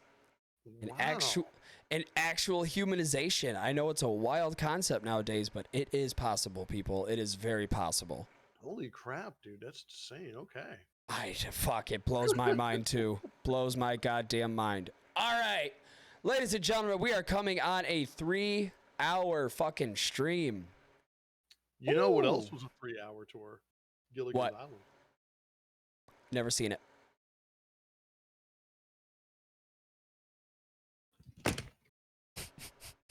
That was a rage throw. I don't know if that was a rage throw or he just wanted to beat the fuck out of his mouse. It's like never heard of fucking Gilligan's Island? No, I've heard of it. I've never seen it. Like anyway, never watched an episode of Gilligan's Island. I know it exists. He's podcast. Piggies, if you could do me a favor and throw Skorn's link in the chat so he can shill himself correctly. Please. Instead of trying to grill me. What? I'm sorry, you old fucks. I don't know what you want me to do. I'm only 26. I wasn't around the age. Thank you. I wasn't around the age when Gilligan's Island was fucking prominent. Pardon me. You know what's funny? Sorry my parents didn't fuck sooner. I don't know what you want from me. I'm like almost 44. I think she's like 35. And you're 26. We have a fucking gambit of age right here, dude. It's insane. I know, and even she's yelling at me for fucking Gilligan's Island. What the fuck? Yep, they're. You've never seen it. You know they left for just a 3-hour tour. A 3-hour tour. Honestly, the only reference I know about Gilligan's Island is from a Bloodhound Gang song. Oh, for fuck's sake. What about that Tone Loc? Ginger and Mary Ann could use some funky cold Medina. Oh, shit. Okay, never mind. That's 2. I feel like there's a 3rd one. There's an ICP song that references Gilligan's Island, too. Fucking self-titled references Gilligan's Island. Why does that not surprise me out of anything self-fucking-titled? Like that episode of Gilligan gets sick of being teased, so he breaks into the professor's lab and makes some LSD. Peach me. Okay. All right. Anyway, Skorn, chill your shit. The link's in the chat. Go to my channel if you want to watch me draw stuff. Oh my fucking.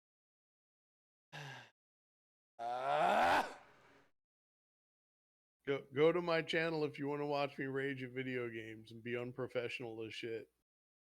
You shill like an 80-year-old talk show host that just wants to. I don't know what people want. I mean, they hear me like every week. If they're not going to come now, I don't think. Look. All right, here I'll shill for you, Skorn. You ready for this? There you go. Ladies and gentlemen, I am your podcast daddy, and if you enjoyed this beautiful, lustrous voice of the rage demon himself, Skornered, joining me today. That funny little link will take you to his channel where he draws the most beautiful artwork you've ever seen in your life. And not only do you see the finished product, but you see the beginning, the middle, a couple mistakes, but he fixes them and it still looks beautiful. And the end coloring, it's wonderful. And he also plays video games. And you get to torture him while he plays them. I mean, what more do you want from that? So go click that funny little link right there. Go follow him and go tell him to go fuck himself. Oh yeah, yeah. When you join Discord, go ahead and just tell me to go fuck myself. That was a meme, but there's people that are like, oh, hi, Skorn, and I'm like, no, you don't say hi to him. He's kind of like the open attraction at the circus. It's like, look at the rage demon. Tell him to go fuck himself. Oh, hi. I said tell him to go fuck himself. That's what we're here for. Come in and look at the rage demon. Be sure to throw a bag of peanuts at him. You know, he likes it. He likes to get hit in the face with peanuts. No. Just stay away from the cage. Don't put your hand in there. He will bite you. There. We're still waiting on a pending lawsuit from about 3 days ago. Child thought it'd be a good idea to stick his hand in the cage. He ripped it clean off and beat him with it. He looks so ugly. His mom tried to tie a pork chop around his neck so the dog would play with him. Look at this fucking loser. Little did we know the dog didn't even want the pork chop then. The Rage Demon will draw you a picture for $2. It includes a penis, it includes the balls, and it might include your face if you're nice enough. Well, let's be honest, it's a little bit more than $2. Yeah, the comedy. Haha, joke. Speaking of that, we'll talk a little bit after the show. Once I do my little shilling here. Oh, speaking of which, anybody in chat have somebody they want me to send all of you beautiful people to? Please type it in there now, because if not, I'll pick somebody.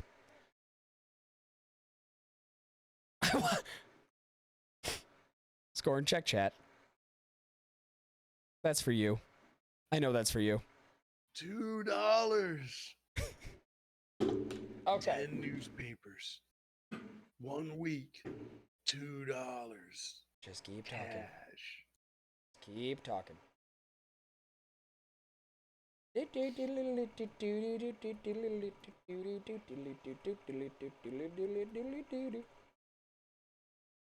Oh, is she live? Okay. All right. I'll go throw some love towards Emma Oli. All right, ladies and gentlemen, now that I got Skorn shill out of the way, it is time for a little bit of that podcast daddy shilling that you love to hear so much at the end of every stream. And that middle link right there, you will find the Rage Pirates Discord. Not only can you get a hold of me, you can get a hold of Skornered, Piggies, Koala Doll, Plunder Princess, Nico Man, Roxy, Gray Item, Draco. You hear all of these people that are in there, and why you're not in there yet is it blows my mind. You have a myriad of content you could consume daily. We are like a news network over here. We are like a network that is consistently giving you top tier content. So click on the link, and don't forget, when you pop in, tell Skorn to go fuck himself. That's an immediate rule. I am making it one. If you don't, I'm kicking you. Simple as that. Gonna make it plain as day. Not only am I a extremely proud Rage Pirate, I am also a member of the Vice Gaming Org. Some of the nicest people I've ever met in my life. Surprisingly, they deal with my bullshit. Who knew? People can actually deal with this shit. So if you click that funny little link right there, it will send you to the other members, and you can go follow them, go show them some love, tell them Podcast Daddy sent them, and they also need new shoes, because I know half of them do.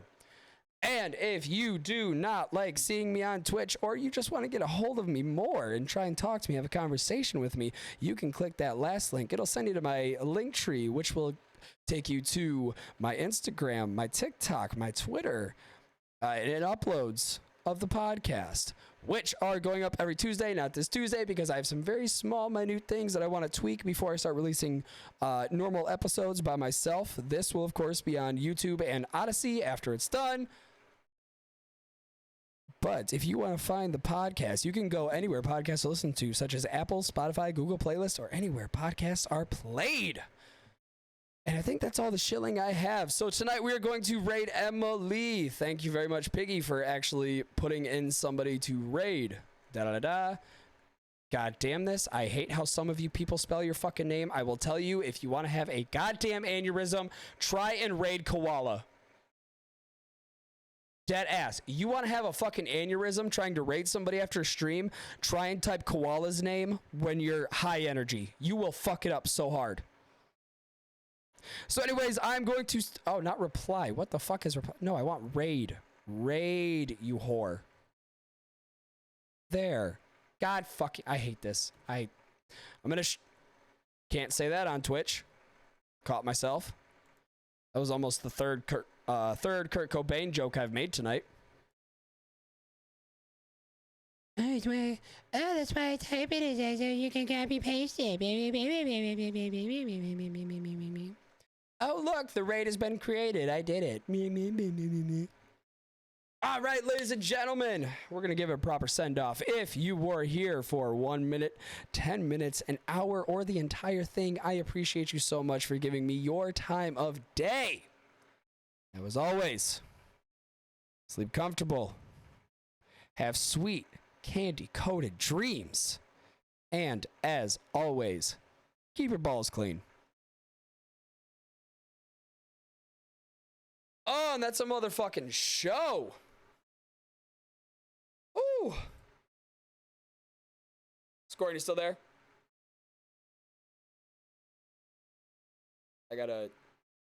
I have to... oh, fuck, I didn't mean to close out of Discord.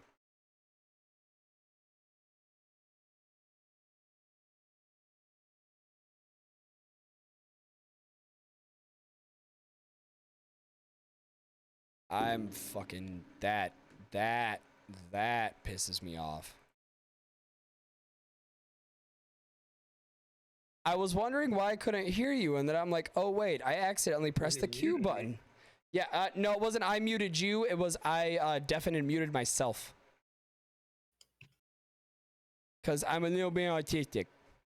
If you ain't noted.